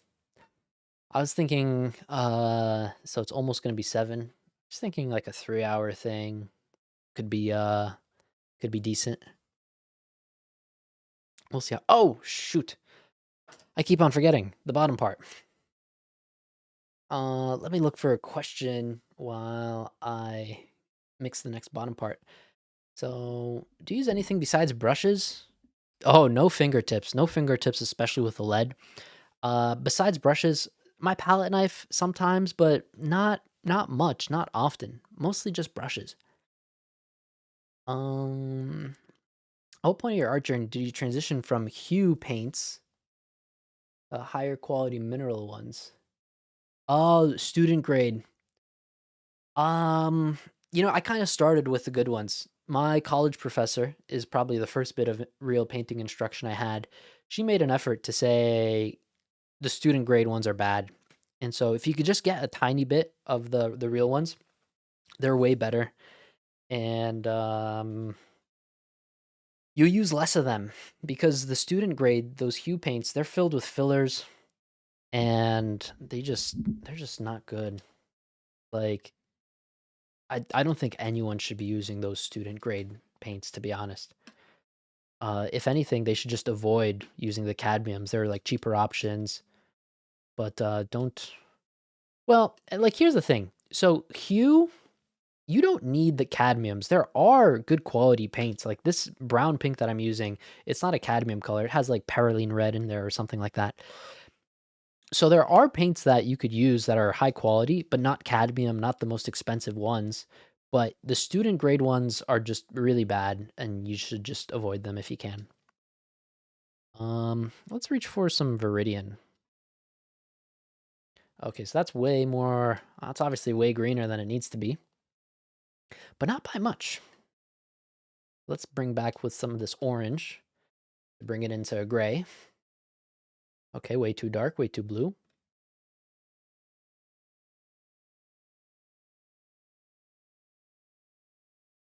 Okay, still too blue, needs more orange.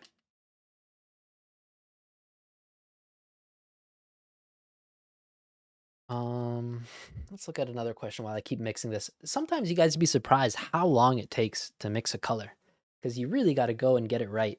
The best thing to do in painting is to just not make mistakes. And a lot of times mistakes happen just from being a little lazy. Like lazy on small ways with the drawing, with color mixing, saying like, that's good enough. Instead of just taking that extra time to, get it really well, get it right.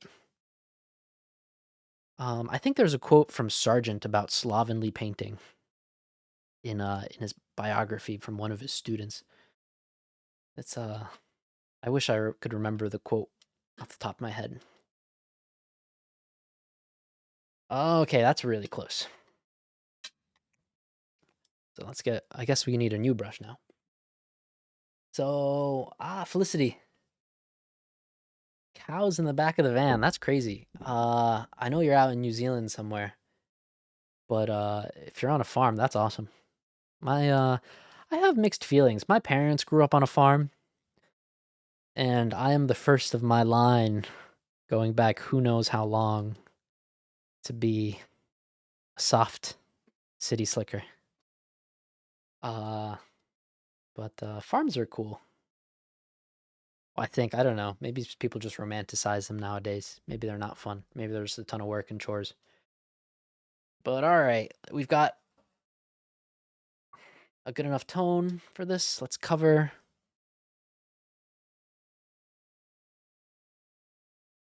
And I was thinking one of the fun things about this would be getting like a few little people, like a few people for scale, like in a lot of like Frederick Church paintings or some concept art painting. So I was really into concept art when I was younger, and they'd always have.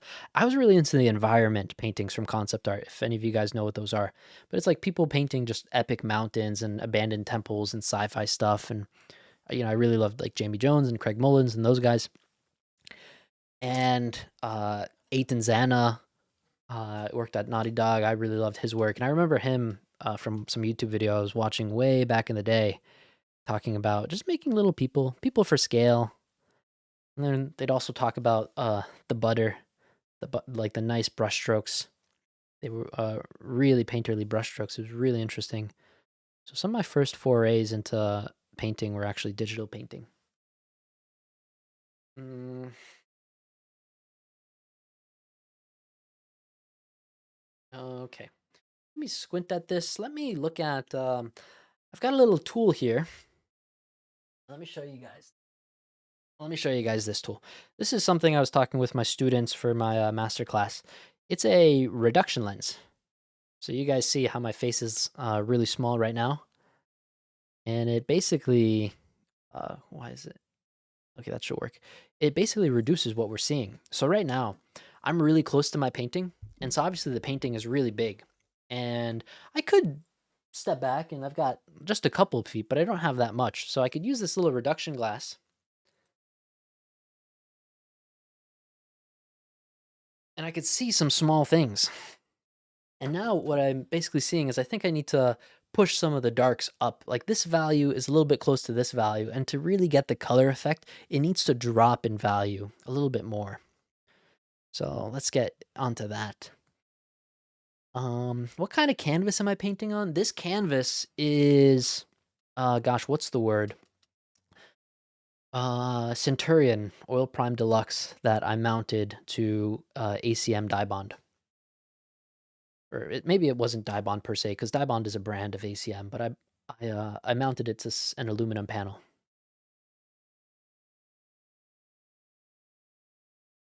Okay.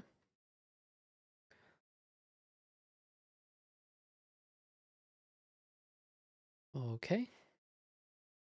Um, this could lighten up a little bit, probably.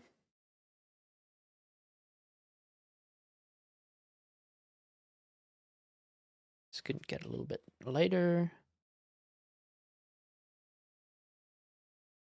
Okay. A little bit darker in this corner, probably.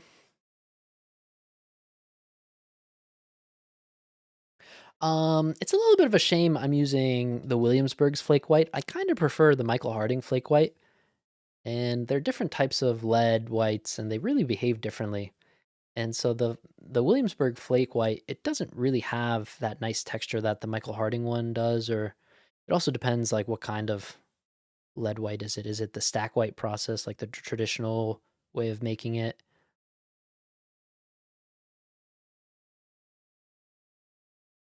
So some long brush strokes right now, just covering in these columns. This is the portion that I feel is a little bit too light.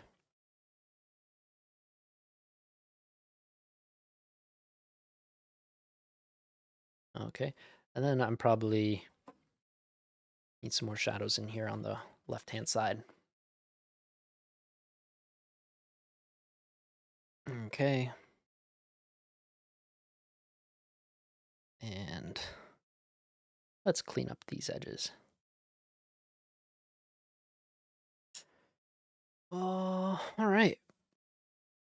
And then what about over here? There are a lot of bits where the canvas is peeking through. So one of the reasons it's a good idea to use a toned canvas is because it would be a real eyesore if this was like a white canvas, but just the tone makes it a little bit easier to look at, and you don't really register all these little things right away.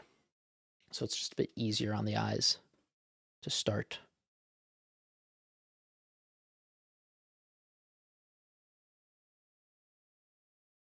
Okay.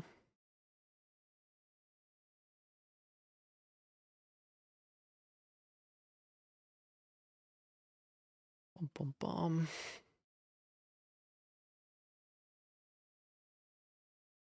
Um, what else? This column that could be softened. What other questions we got?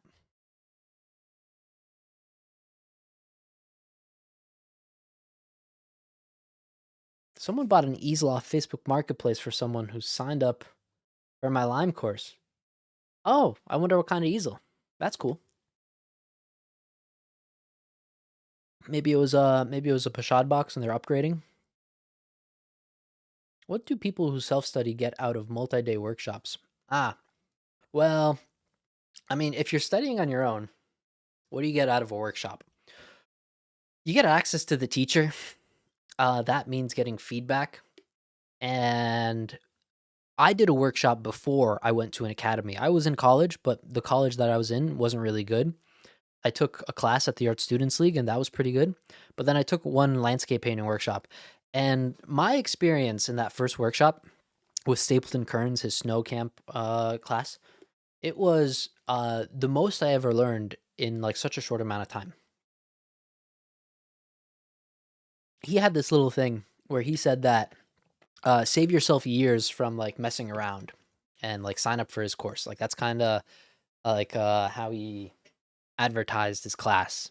You know, he said that if you sign up for the class, you you'll save yourself years and time of bad habits that you might accidentally form or things like this. And truly, uh, I agree. So I think what could happen if you study on your own, you don't have a set of eyes that could give you feedback. And so you don't need that feedback in a workshop. You could have friends that are better painters than you, and they sort of give you feedback. That could work really well. Um, I think these need to be darker, especially back in here. But what you get from a workshop is you get the instructor coming around and telling you what to fix. And like it's just you know, in a school you have that every day. In the workshop you just have it for a few days. Some people like taking workshops with a lot of different people. I'm not sure if that's the best idea to just take tons and tons of workshops because you need to develop your own working method. So it might almost be better to just try to figure out one technique, not like workshop to workshop. It's hard to say. Um, a little bit too dark right in here. Okay, I really feel that I need an accent. I need a strong accent in here just to make that value read correctly. Okay. Not the best, but whatever. Let's keep moving.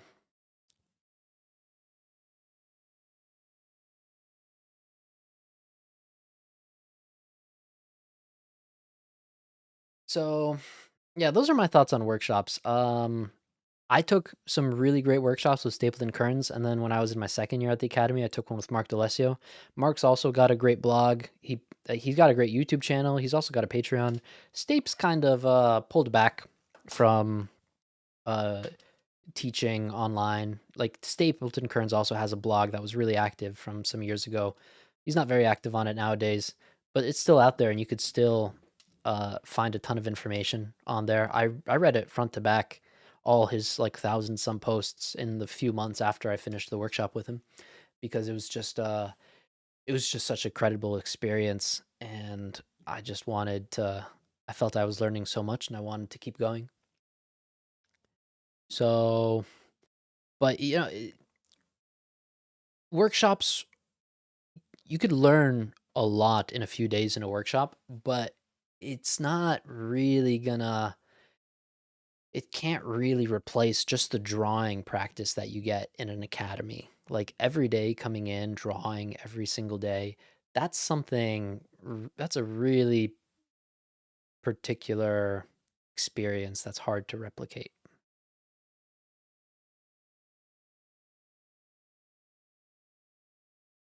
So now I'm noticing there are a lot of darks that I should sort of recapture, restate some of these shadows. That's a really nice warm shadow in here. This shadow's nice and warm. Okay. Then these are really nice and warm up here.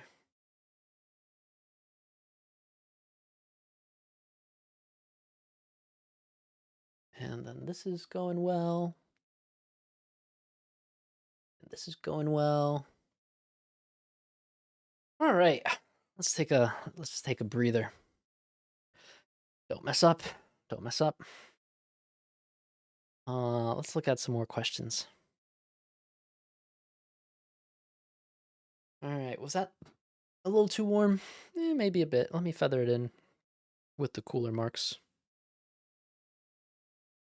Let me sort of indicate these column capitals.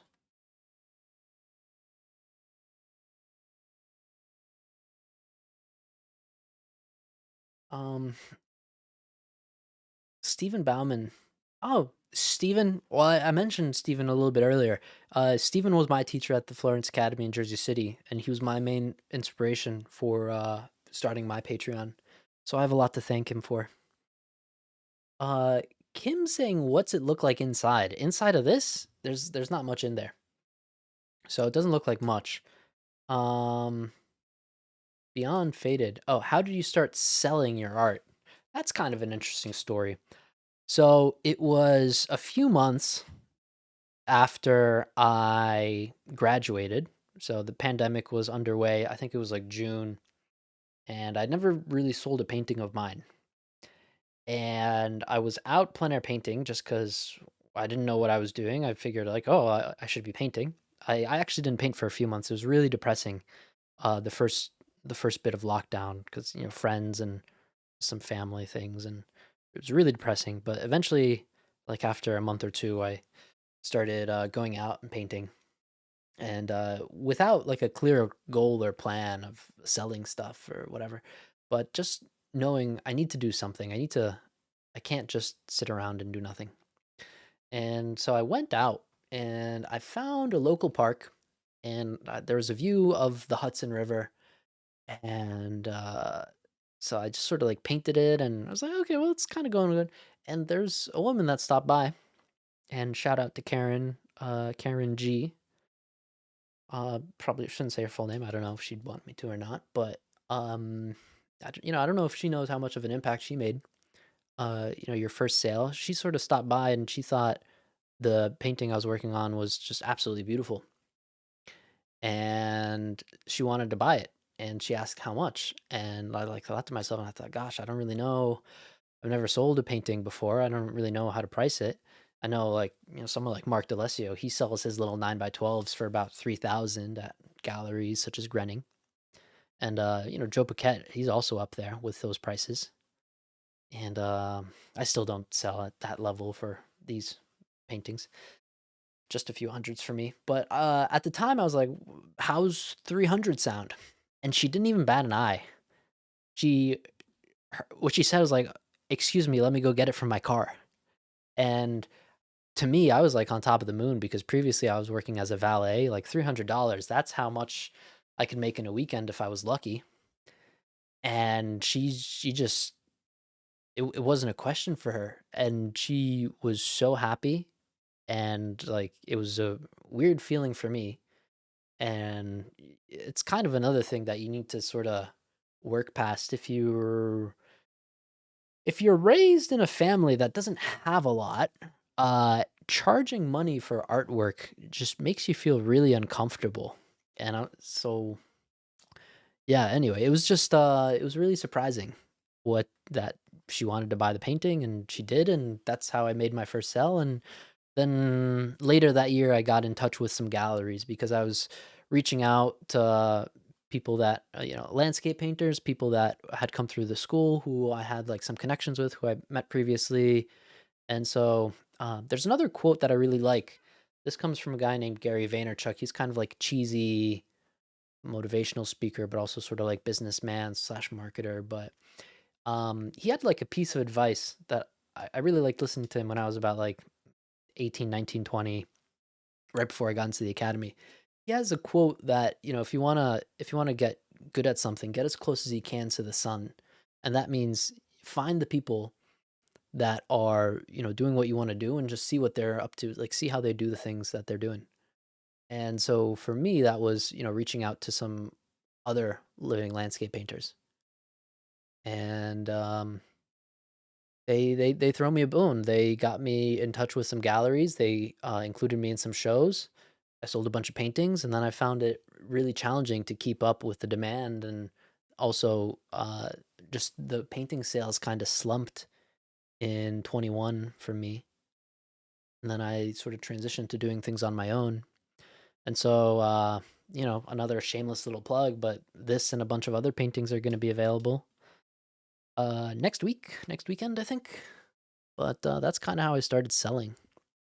And I really started selling when I started taking Instagram and social media seriously, and when I felt that I had enough of a following that I could seriously like put some things up, and without like I don't know, my social media really popped off at a certain point. And at that point I was like, okay, well, let me try it. And it worked out pretty well. Like my first sale, my first big studio sale, I don't know, I think I sold about 30 paintings. I walked away with about 15,000, which was pretty decent. Uh More than I made that first year.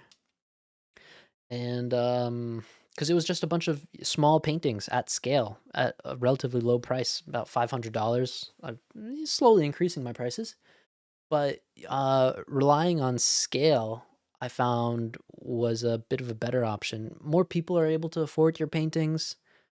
Um, and yeah, you make more paintings, which is really good for you as an artist, because making those paintings, you learn a lot.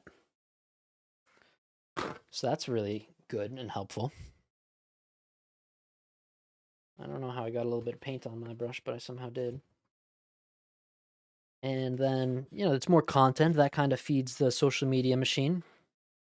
And then you put them up for sale, and you scratch your head when people buy them. And that's how that's kind of worked out. Um,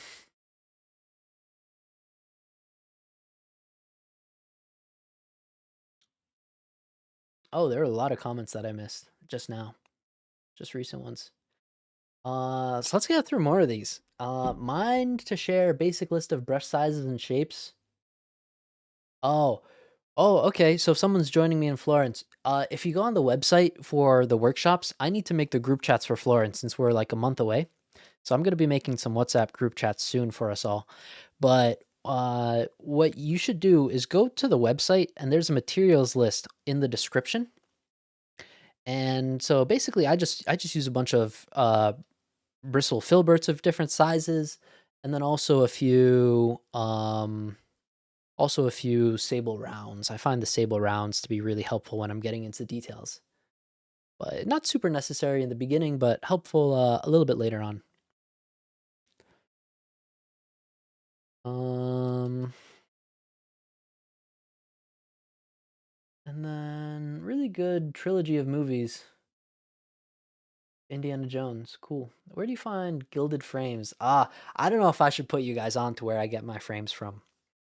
But well, I've bought enough frames for a while. I buy them at auction on online auctions. I look for auction houses that are close enough to pick them up. Some of these I bought in Florida, some from Facebook Marketplace or Craigslist. I get bored, I'd just be popping around. Sometimes you get a good deal. And so like the one behind me, um that was a Facebook Marketplace.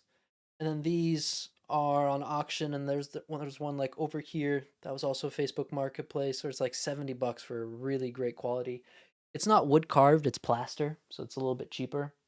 Um, but online auction, Facebook Marketplace, it's nice to that I'm living near New York, so those things pop up a bit more commonly than in other parts of the country, probably. Um, Please do a part two. Yeah, I'll probably do it. Someone just looked up Bierstadt. How do you think he painted those big scenes? He could have used photographs. I wouldn't be surprised. He had two brothers that were photographers, and he traveled with them out west. But he also made a lot of sketches. A lot of his work was lost because his studio burned down. Unfortunately, he had a big fire. I think his studio was somewhere like in Westchester County, somewhere, just a little bit upstate from the city. And so a lot of his like preparatory sketches were lost in the fire. So we don't really know. But yeah, a combination of sketches and photographs, I would not be surprised. All right, let's get this one big line out here. And the bottom of the columns in here, we've got some. So now, mind you, again, I'm looking at both my study and then I'm looking at, oh, what's it called? I'm looking at the reference. And so now I could really pay attention to bits of detail that are a little bit harder to see.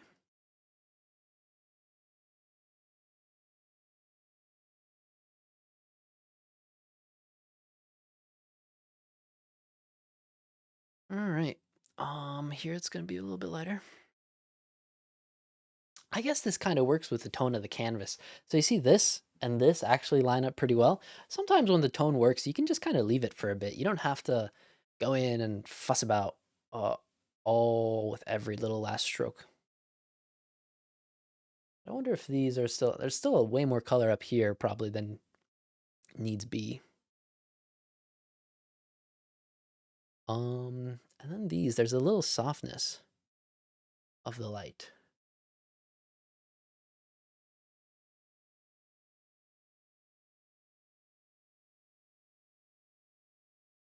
Let's cover this in. Let's cover this in. All right. I'm feeling good about this. Um, so what about another one? What brand is your lead white? I'm using Williamsburg's Flake White, which isn't the best, to be honest. There are better ones out there. But it's just what I could grab my hands on uh not long ago. I was in a pinch and I didn't have time to wait for a shipment of it. Okay, so here I want to lighten some things up. Um,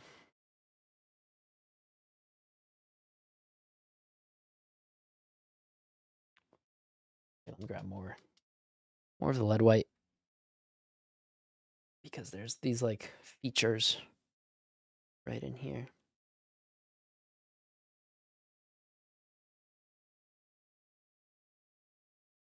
Whoa, that's too much. So a bit of paint got sort of ay.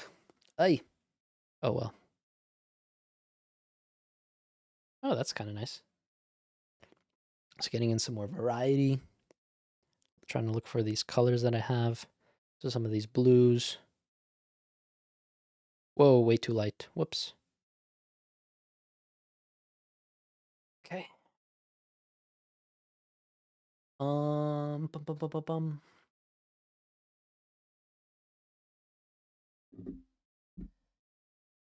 Oh, someone's talking about how bad student quality paints. So she used a ton of cad yellow hue, but with a good quality paint, it would have lasted over a week. Yeah, I squeeze out my cadmiums here, and they last me forever. They don't dry on my palette. I don't even put my palette in the fridge. The cadmiums are pretty slow drying when you put them out, and they're so powerful. They really last a long time.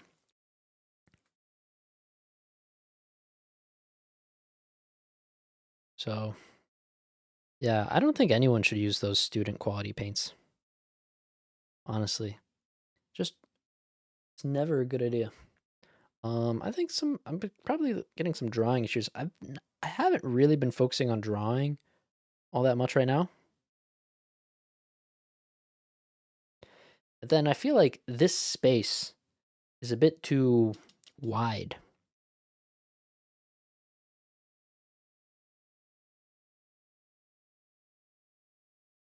I'm gonna try to move this one column over. I think that could help me.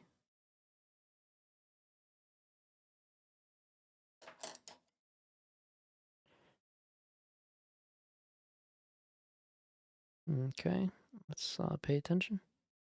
One little secret I'm doing right now, I'm gently rolling my brush to keep that clean edge on one side. So you see this edge is really clean and sharp and this edge is really soft. I was rolling my brush ever so slightly. So subtle things like that you pick up along the way and they make painting easier.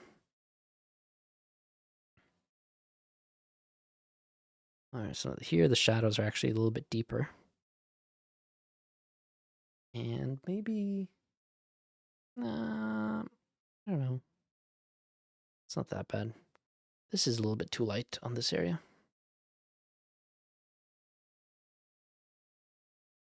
That's sort of scratched away.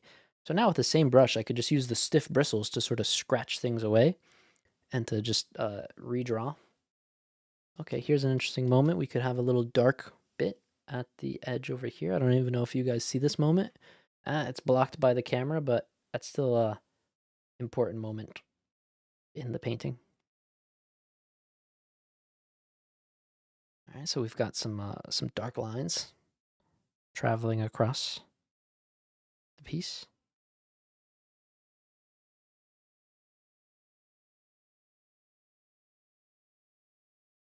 Okay. Then here we've got a dark line. Um, what do you guys think about not having any music to this?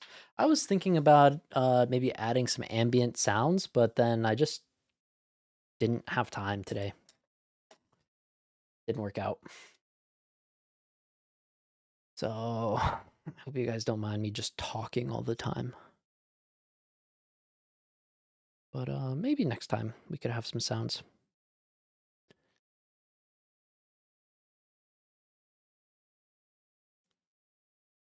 Okay. A lot of warmth in here. Warmth in here.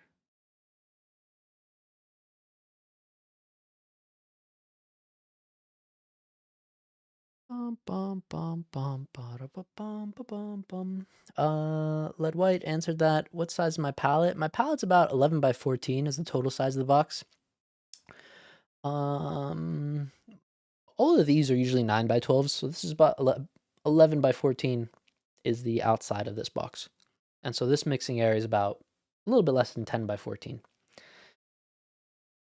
Do I tone my plein air canvases? Yeah, I like to tone them this tone. That's actually a video that's going to be coming out on the channel eventually. I've just been sort of procrastinating. Sorry.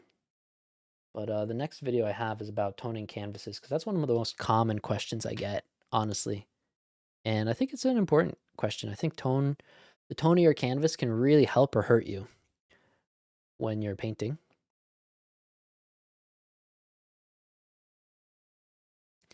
And yeah, so what I do for toning, long story short, I don't like working on a tone that is what's the word? I don't like working on a tone that is with raw umber. I really don't like raw umber because there's a lot of sinking in that happens. Sinking in is when the painting dries dull and matte, and it's just kind of yucky. And then like it's really yucky when you're trying to layer multiple sessions. It really sucks. And so what I like to do is instead of using a raw umber tone, because the color that I like for my tone, this one, which is basically like the color of linen, it's it's basically the color you get from raw umber, except raw umber is a pigment that sinks in. It absorbs a lot of oil for your subsequent layers. And so what I do then is I mix a special mix of yellow ochre, ultramarine, and burnt sienna, just to make sure that I have a color similar to what I would otherwise get with burnt sienna. I mean, with raw umber.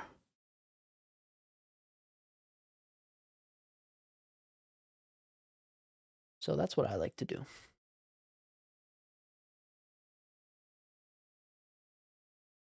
Okay. Look at this desert varnish.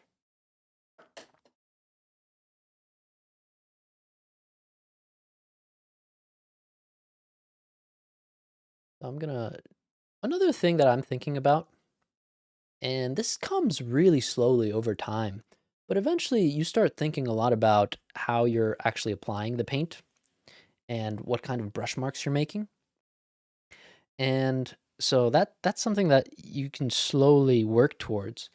But that's sort of like the final layer of painting. Right now in the masterclass, the structure that I decided to share with my students is first we talk about drawing in week 1, and then composition and value in week 2, and then optics in 3, and then color in 4, and then the elements of the landscape, so trees and rocks and water. That's going to be week 5, and then the very last thing is brushwork and edges and the artistic choices and how you hold the brush and how you make marks. Because I think the most important thing is to really learn to paint and learn to see first. And then, your brush marks, a lot of that is just stylistic choices eventually.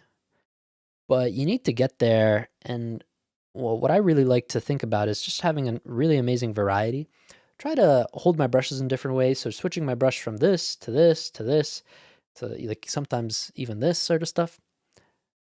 So, uh, getting that variety, getting soft edges, a lot of that becomes really important the longer you paint.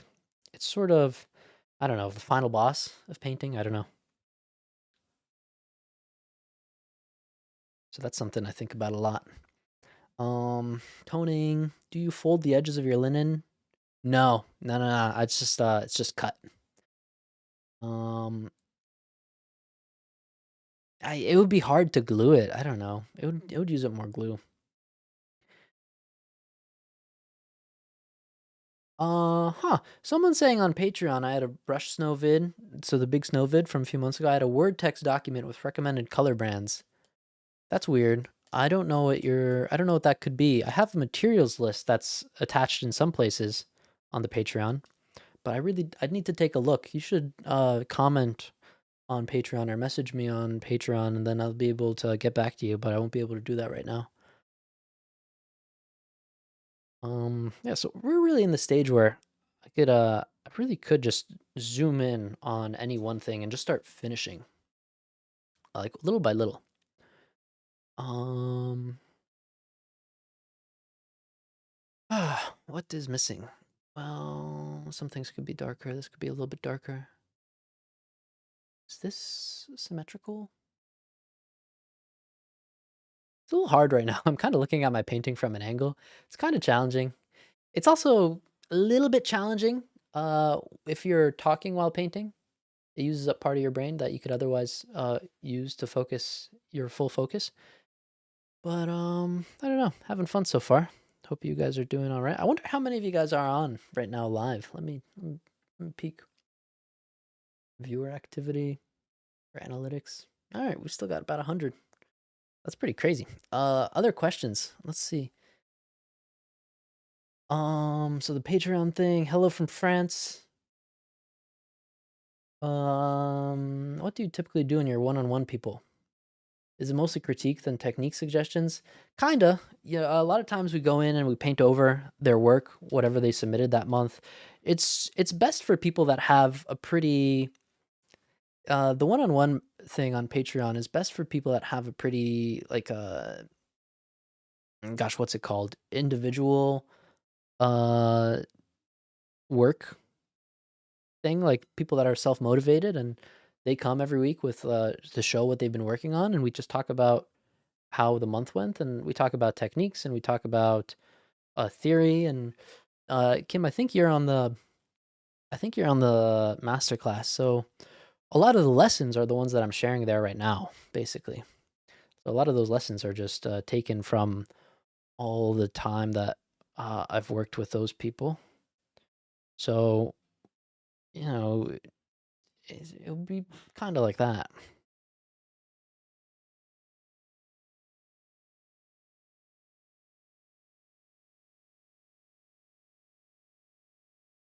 Hmm, how are things doing here? I think oh, that might have been a bit too dark. Oh, we have a dark thing in here. Um, I feel like this needs to connect more in here. And I feel like I'm gonna need a clean brush for that.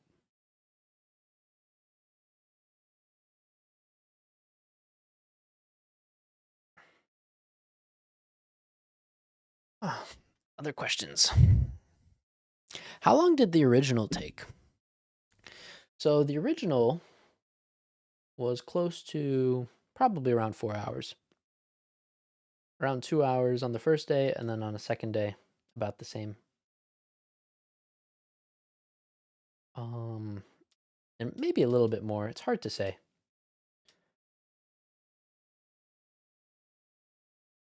Okay, so here now we could pull in some lights. Okay, so we're pushing in some of the lights. We're cleaning up some of this stuff. And then I feel like these lights need to come down in here. Whoa, way too much cadmium right there. So what's nice about lead? Ah, shh, that's annoying. Oh my gosh. Cobalt, the cadmiums can be really strong, and lead can be really weak. That's unfortunate that that happened. Let me reach for some of that titanium white I had on the edge of my palette, just to really knock it and cool it down.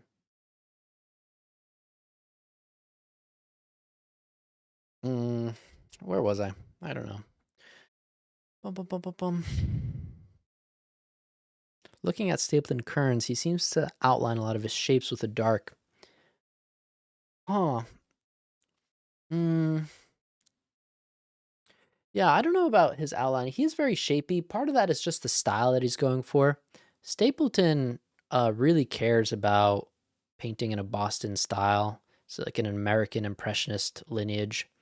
And so, like some of his heroes are like Willard Metcalf. So these American artists from Boston that have some connection the Parisian academies. So there were some guys that studied there, and then they came back, and then they also started painting landscapes and in an American style, really just working out sort of a new way to go about things. And so I think mostly it's just a stylistic choice, basically. Long story short.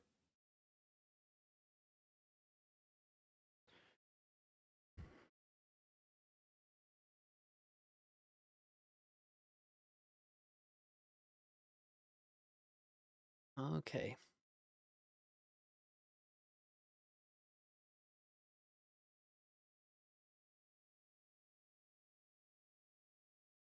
And so cool. Other questions? Have you ever used Blue Ridge oils? No, I've never used them. I think that their main thing is that the Blue Ridge is a mix of walnut and linseed. So someone's read Mark's blog, studied his work, watched all his YouTube videos, and I tried to actively apply what he learned from him. And the result is that they feel in control and what they know what they're doing. Yeah, Mark's great. Great system. I learned so much from him. He's one of the people I learned took a workshop with. He was one of my biggest inspirations when I was learning to paint. He's great. I like what he does with sight size. Learned a lot from his techniques myself. All right, that needs to be a little bit darker.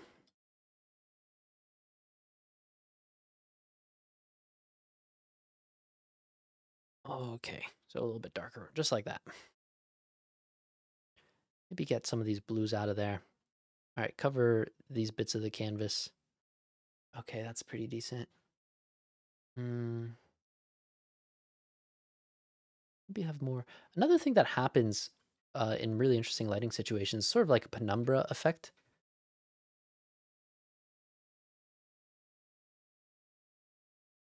That's pretty interesting when we get these like half lights, these like really colored shadows. Really, really fun stuff when we see it. Here there are some styrations of the cliffs that I see from the reference. And then what about the cliffs over here? Well, oh, there's actually some parts that are catching light. The parts that are catching light, like in here. Just need to make sure that I don't mess up. Whenever you push some lights in one area, you need to just make sure that they're not messing up with the big impression. But, you know, LED makes things easy because things just don't get too bright. So like right now, I can mix into the color I had here. And it could be a little bit lighter, but it's not going to want to overdo it. It's going to be hard to, it's always just easy to like mix things and step things back down. I think a lot of just about stepping things down or playing things up in terms of color. Oh my gosh, I reached for that stupid yellow again. Ah, that's what you get. Like sometimes it's really annoying when you're mixing and you're reaching for a color and then it's just not the one you want.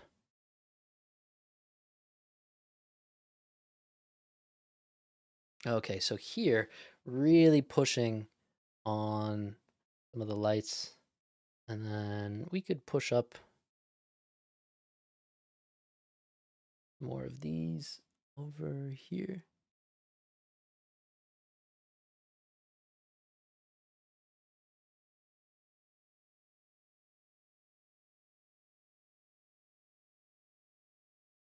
Okay.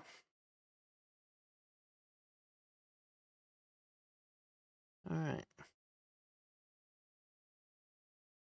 So Ethan's asking what you say inspires you the most in the world. What subjects?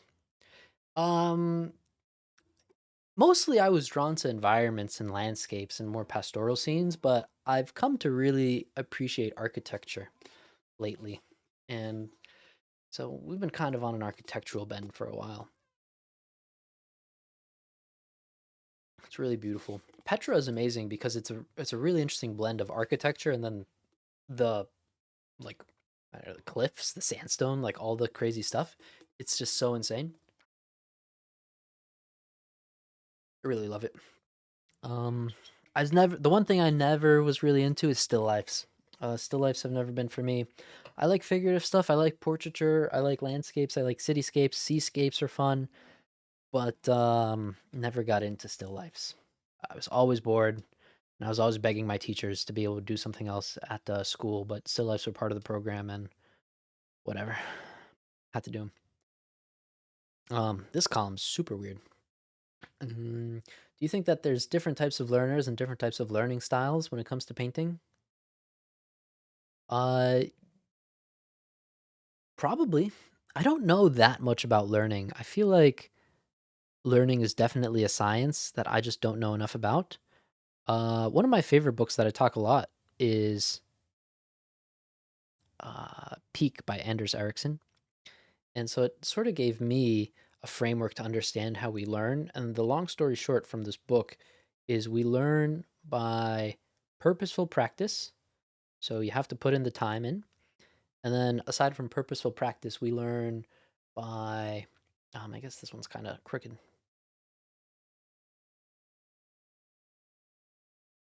So purposeful practice and mental representations.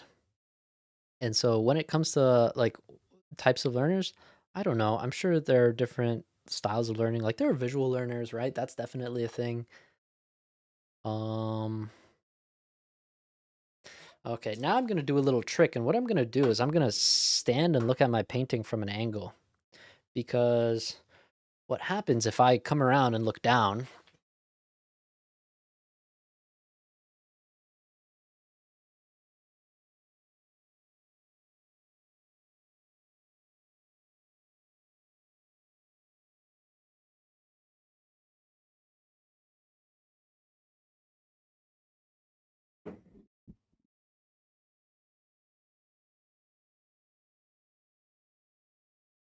So what I'm doing, I guess guys could hear me enough. When I look down, I could see a lot of angles that I can't otherwise see. So I see that this line is actually coming in a little bit too far into the left. This one is kind of in a good perspective. This one also is coming in just like a millimeter too far to the left. And then this one's probably coming in too far to the left. It actually needs to be pushed out to the right, it seems. And so I'm literally just looking down at my painting. So so okay, what were the things that I remember from there? This one is coming out a little bit too far out to the right. So let's bring this one back in. Get this perspective. And then this one's kind of fine. And then this one, it's a little bit it needs to be a little bit out.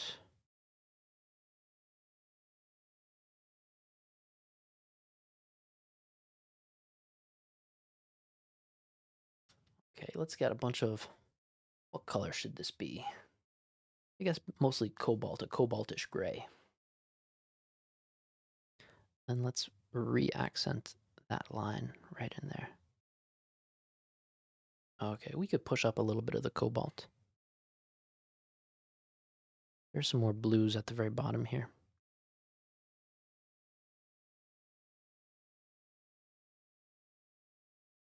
So, there's a bit of focus required right now. But so when working on architecture, that's one of the hardest things. Um,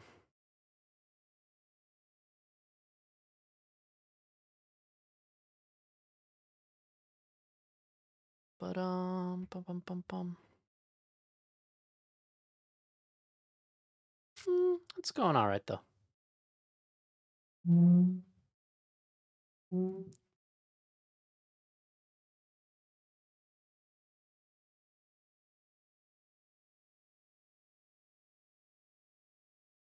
What about some other questions?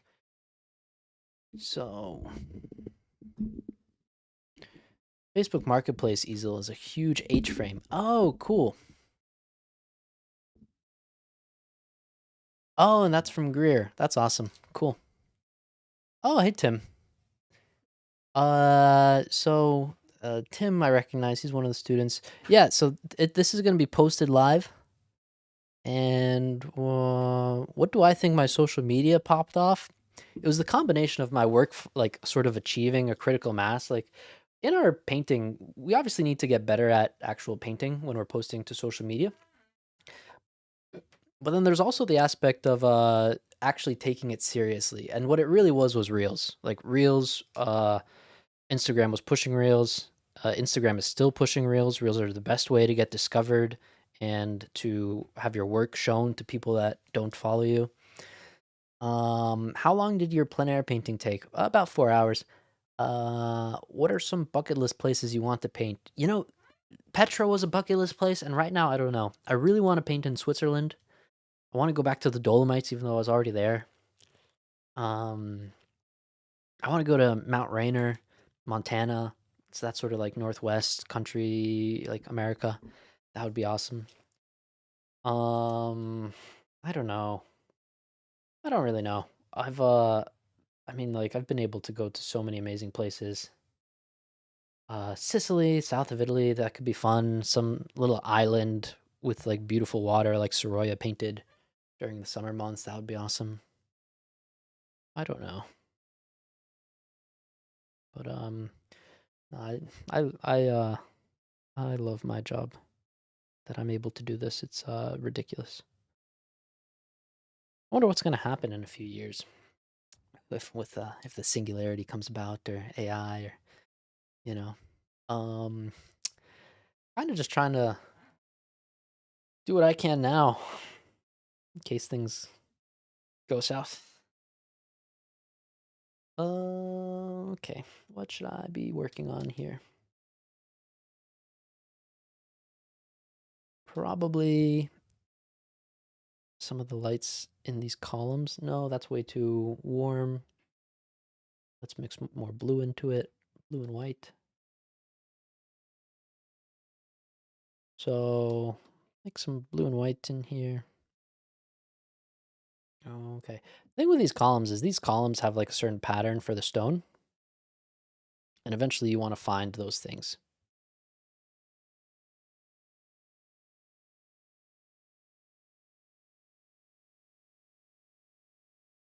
So that's pretty better.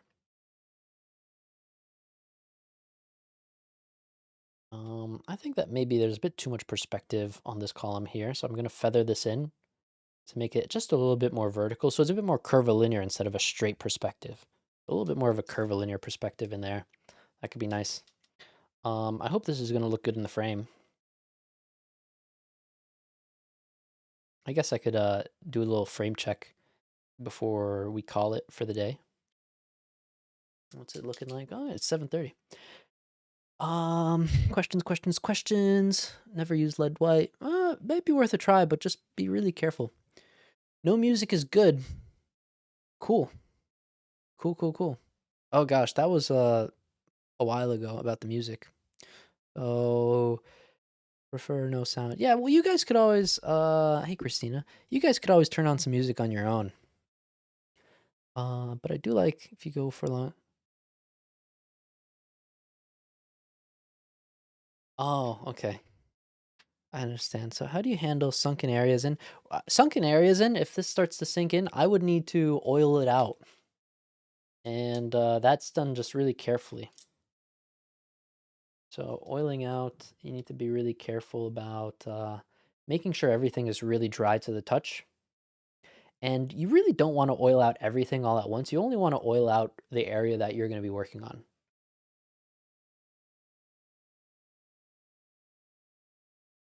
Whoa, that's a really strong blue.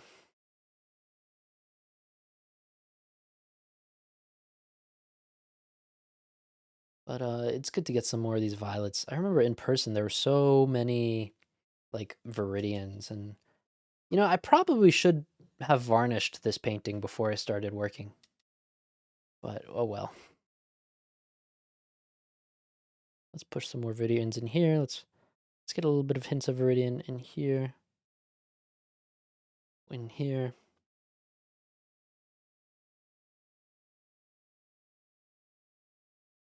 Hmm. Let's look at some other questions. It would be nice to have a co-host to just sort of like read things off to me, and I'd be able to stay a little bit more in the zone in the painting, but I might figure that out one day. Ooh, that's fun. So I talked about how brushes and the way that we're applying paint is really important. And so right now, just by going like this in a few areas, really tastefully though, don't overdo it. It's really easy to like overdo something, but adding a little bit of texture in select areas as you paint can really help the painting, really help the piece. Let's get a mix of Viridian and burnt sienna. Whoa, whoops, wrong colors. Oh. Whatever, let's try to be a bit more experimentative. Ah, way too dark. Is there an area that I could work in? Well, I could sort of just push a texture around. All right, that sort of is capturing some sort of a texture. Okay. Maybe push some of these shadows.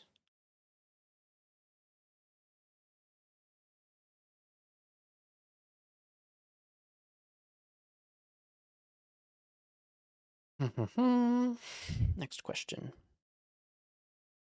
You find your digital painting background affected? Ah, it affected it in a bad way. I built up the habit of using Control Z, and you can't Control Z in person. So that was not the best part. But otherwise, I don't know. It kind of gave me.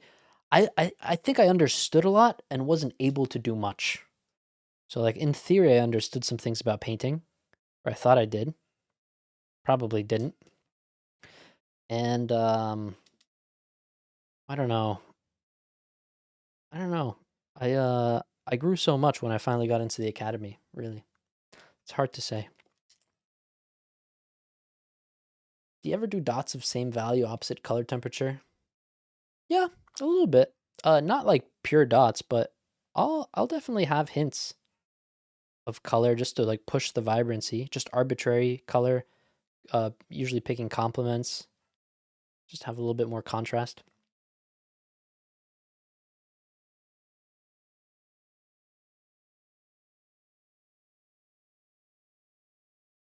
Mm, do you have a guiding concept that keeps you inspired? Someone's studying at a university and concept is always discussed. Um, that's hard. I said before that I'm not really big into philosophy, or at least I feel very uncomfortable trying to preach a certain philosophy. But I don't know if reactionary is the good word, but I really don't care about modern art. Um, Not necessarily in like a, I don't like, I just don't, that's just not what I'm doing. I just don't care what modern college professor art like a modernist college professor thinks. I like a certain type of painting. I think the certain type of painting that I like assumes that making beautiful things is worthwhile. And for a while, when I did listen to just all these sort of people and didn't just tune them out and ignore them, I feel like my own work was really confusing because I was like, why am I doing this? What is the meaning? Blah, blah, blah, blah, blah, blah, blah. And I just don't do that anymore. And I just try to make good paintings and paintings that I like. Um, and so, yeah, I'm not super comfortable in like getting, like really having to explain myself, but like, I don't know, why do I need to explain myself? Why can't I just do the things I want? Yeah, no, not just, I'm just Not into the modern art stuff. I think it's weird.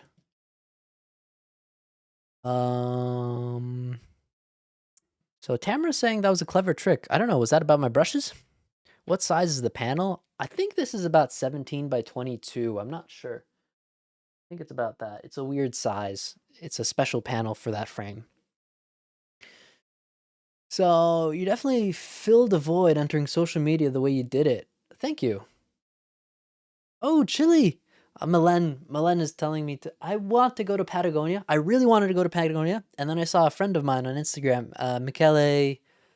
I forget how to say his last name, but I saw a friend went to Patagonia this past season, a few months ago, and the wind broke his easel. The wind snapped the wood where it, it was on his tripod. And I just don't know if it's going to be that paintable, if that's what the situation in Patagonia is actually like. So I'd really like to go to Patagonia, but we shall see. TBD, to be determined. So, what led you to understand color theory? Oh gosh, do I even understand color theory now? It's been a lot of little things over time. ChatGPT was really helpful, surprisingly, in the last year.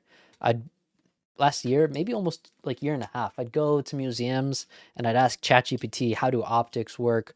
Use the deep research function? What was Claude Monet thinking about in terms of color theory? And I got a lot of really surprising and good answers. But I always struggled with color theory actually, personally. And so I find that just trying to paint really well was the most important thing. So right now I'm just using a bunch of brushes, holding them in my hand. People ask me, "Don't you clean your brushes?" They ask me that all the time, and no, no, I just keep using more.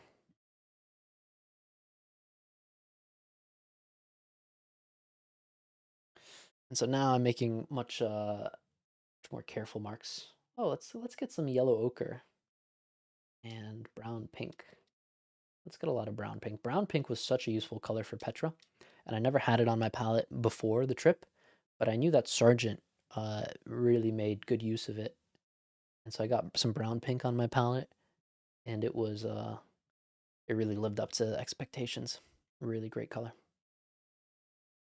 A very specialty color, like not necessary for most of the time, or maybe it's necessary, but it was really necessary. It was really useful for Petra.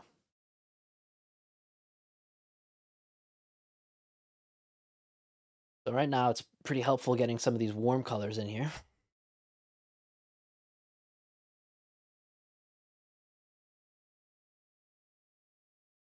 And so I feel like some of these shadows are getting a little dark.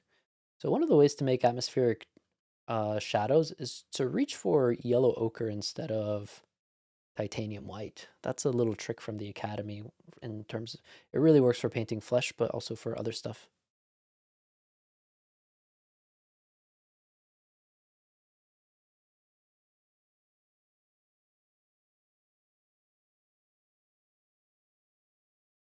Um, what size panel? Blah blah blah. How do you know when to stop rendering an object? You know, for me that's easy because I'm lazy, and I usually want to stop rendering something too soon. So, uh, but one thing I notice, it's easier when you're painting from life, because when you're working from a photo, it's easy to actually get caught up in the details. But there's something about working from life, you don't even see those details. And so it's a little bit harder to get uh, something that's like overworked just because you're working from life. It's like magical. Highly recommend it.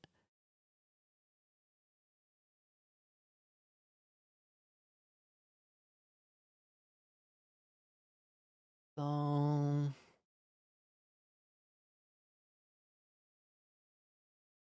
let's blend in some of these colors. Okay, I feel like this needs to get a much darker, redder. Maybe too much. So I should be careful to make too many decisions from the photo that have off here to the side, and I should focus on making more of these decisions from my study. Need to be careful with that.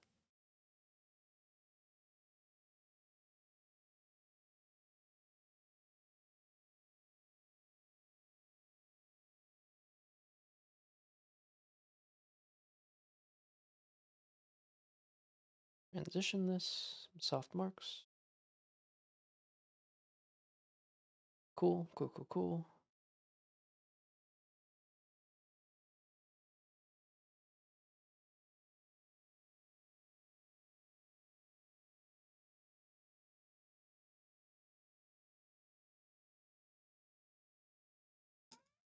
Cool, cool, cool, cool. Oh, what about this? That's gonna be such a nice point to get. How long do you wait for your painting to dry before? Oh, that's an interesting question because my favorite thing is to not wait for it to dry. I like when the painting's tacky coming back a second day, and that's like the most fun texture that you can ever get when the painting's tacky. Shoot, that's too light. I mean, too dark. When the painting is tacky, that's like perfect. I've made some really fun paintings on half dry surfaces. So that's my favorite little thing. Little trade secret for you guys, I guess. I guess this video is like chock full of them. Um, I need another brush now. Um,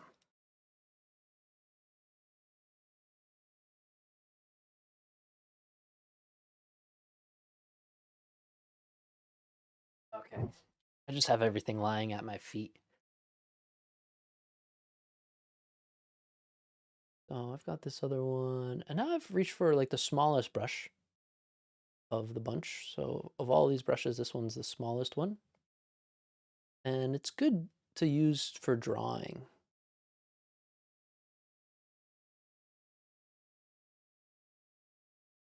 And there's an artist that I really love, Henryk Szemiratsky. He's Polish.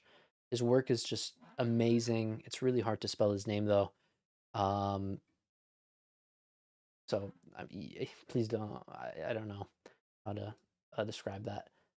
Henryk Szemiratsky, like Henrik with a Henry with a K, and then Siem and artist 19th century. You'll find it. Google it. His painting was like super academic, super amazing, and it was just so fascinating.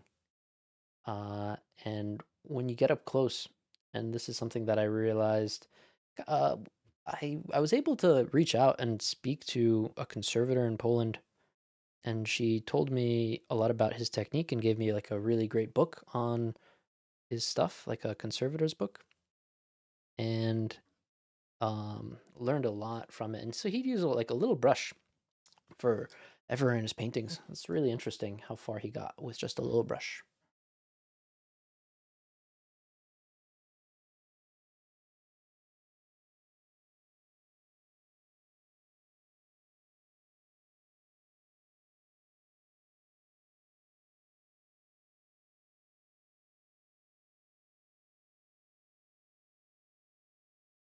Let me know when you feel like painting in Switzerland. Chantel Dinkel.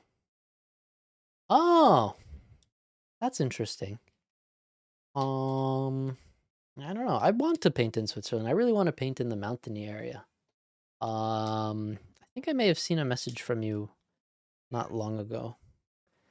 What's the size of my panel? I answered that. I'd also love to hear about how you find locations to paint and how you choose somewhere to paint.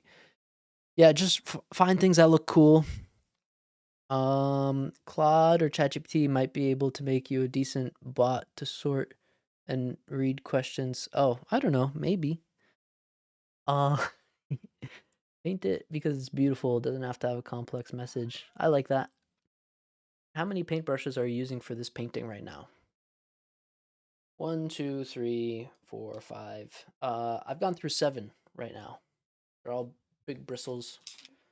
And I think the painting's gone pretty well.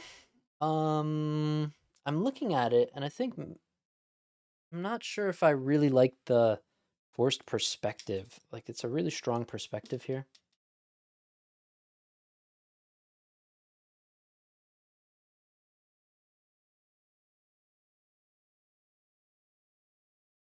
So maybe these things should be straightened up a little bit.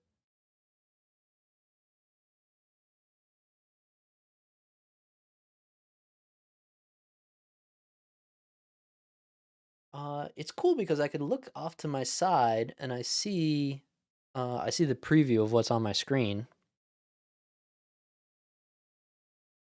and it kind of works because looking at a small version of what you're painting. All right, let's fix this. Okay, we've got this line. It's coming down. How far out does it go? How far out does this go? This goes a little bit far out, and then oh, okay, the column should actually come in past that point.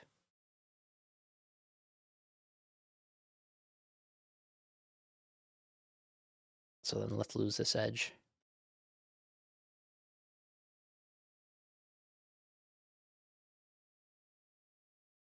And then let's find this. Yeah. If anyone's got questions that I kind of like, I don't know, accidentally missed somehow, you could repeat them. Looking forward to seeing this in the frame. What brand of brushes am I using? Camera. Um, these just are mostly Robert Simmons, the Signet ones. Those are these sort of gray ones, and then but I mostly use the Renish ones. I don't know why I have most of these. And then I have one Raphael brush from Italy, but bristle brushes mostly. I really don't like synthetics. I think synthetics do a really bad job of actually pushing paint on the canvas. So, but I'm a big fan of bristles.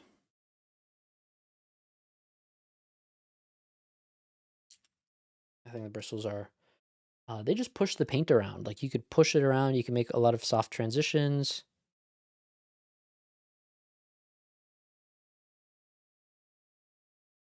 It's fun stuff, and then you just get a lot of variety out of it.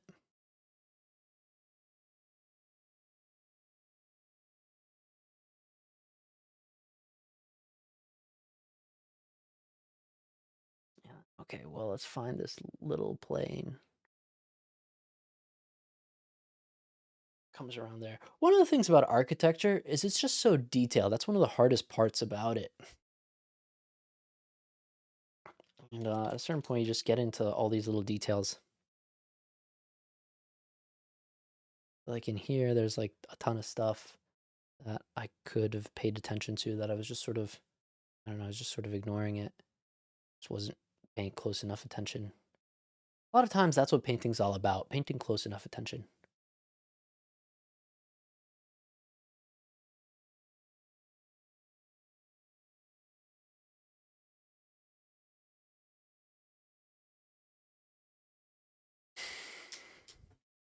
Is that a nose and lips on the bottom right? This?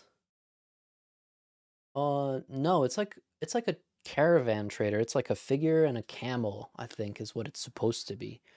But then mine is obviously very loosey goosey. It's still missing a lot of stuff.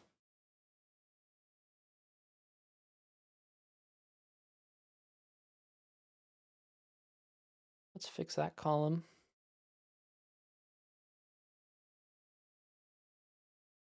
Let's fix this column.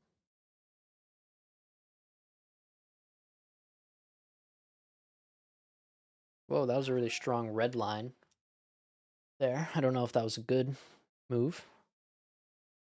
But let's I actually kind of like that strong accent in here. Using some almost pure burnt sienna.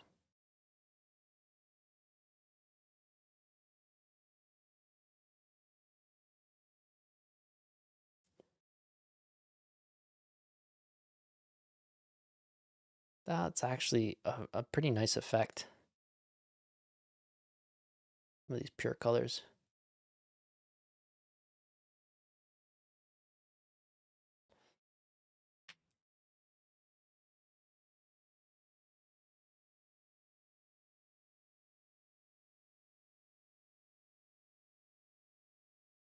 It would be nice if I was a little bit even more careful with my brush strokes. But I'm like I told you guys, I'm lazy. You need to believe me. I'm pretty lazy.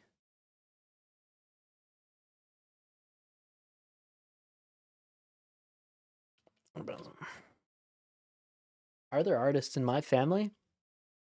There aren't. Um, Yeah, both of my parents grew up on a farm.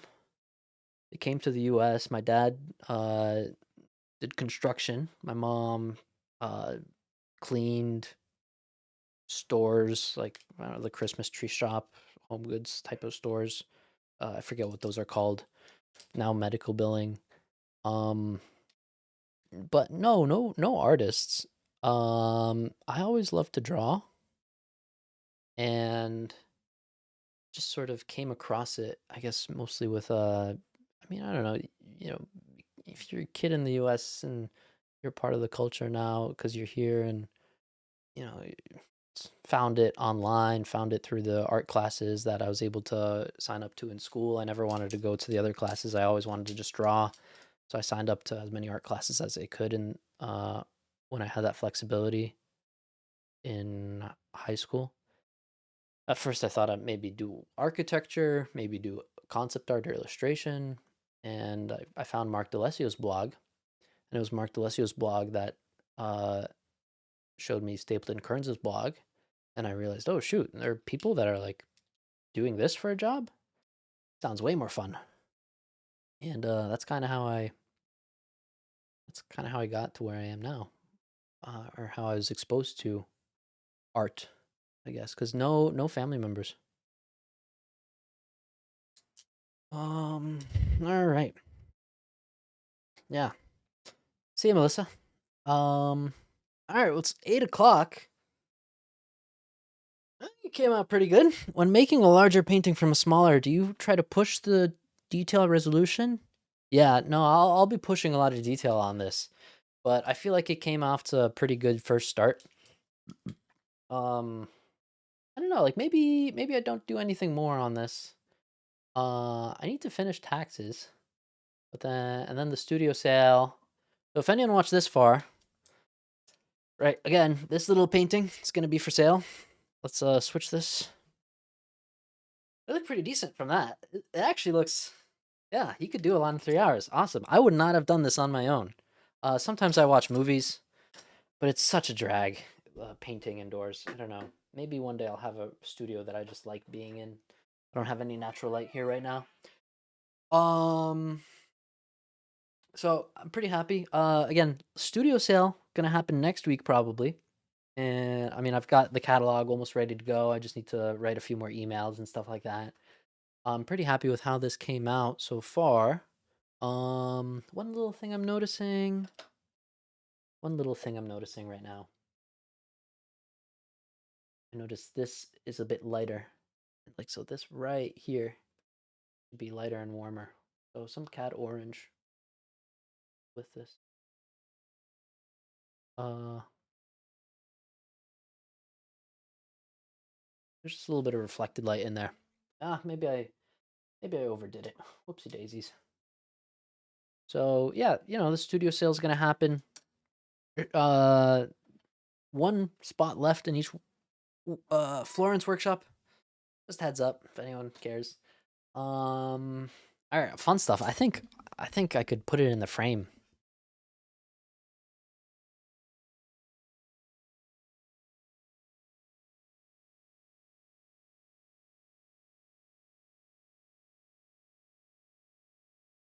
All right, I'm just gonna bury it by the corners here.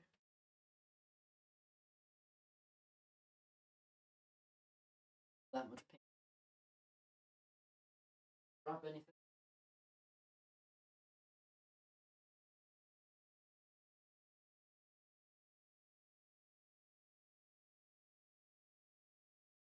Hey, how's that look like?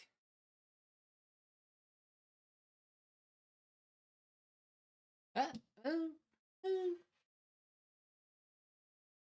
uh, I don't know. Hard to see.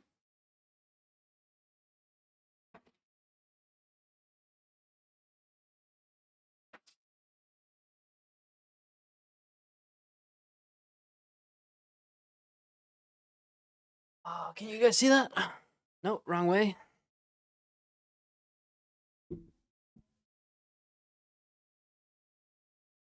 Yeah, that looks a lot better. I'm noticing like some weird things in some of the columns, but I'm gonna cut it off for now. Um, cool. Well, that was fun. Uh, where are we at now? Had quite a few people, so that was pretty fun. Um, cool. Oh, Tim, you're hanging out for the rest of the while. Cool. Oh, you were painting at the same time. Awesome. Yeah, it does really push the reds out. But you know, Petra looks like that. Petra is super red, and I guess that just means I'm gonna need to like push some more neutrals and violets. So yeah, it was fun. Fun live stream. Catch you guys next time. I don't know. I'll plan them ahead, and so hopefully some of you guys saw it. Some of you guys saw it from announcements. Some of you guys might have just come across it on YouTube. So cool. Yeah, Petra is one of the most beautiful places. All right, I'm gonna end this now, and peace. Hope everyone's got a good night. See ya.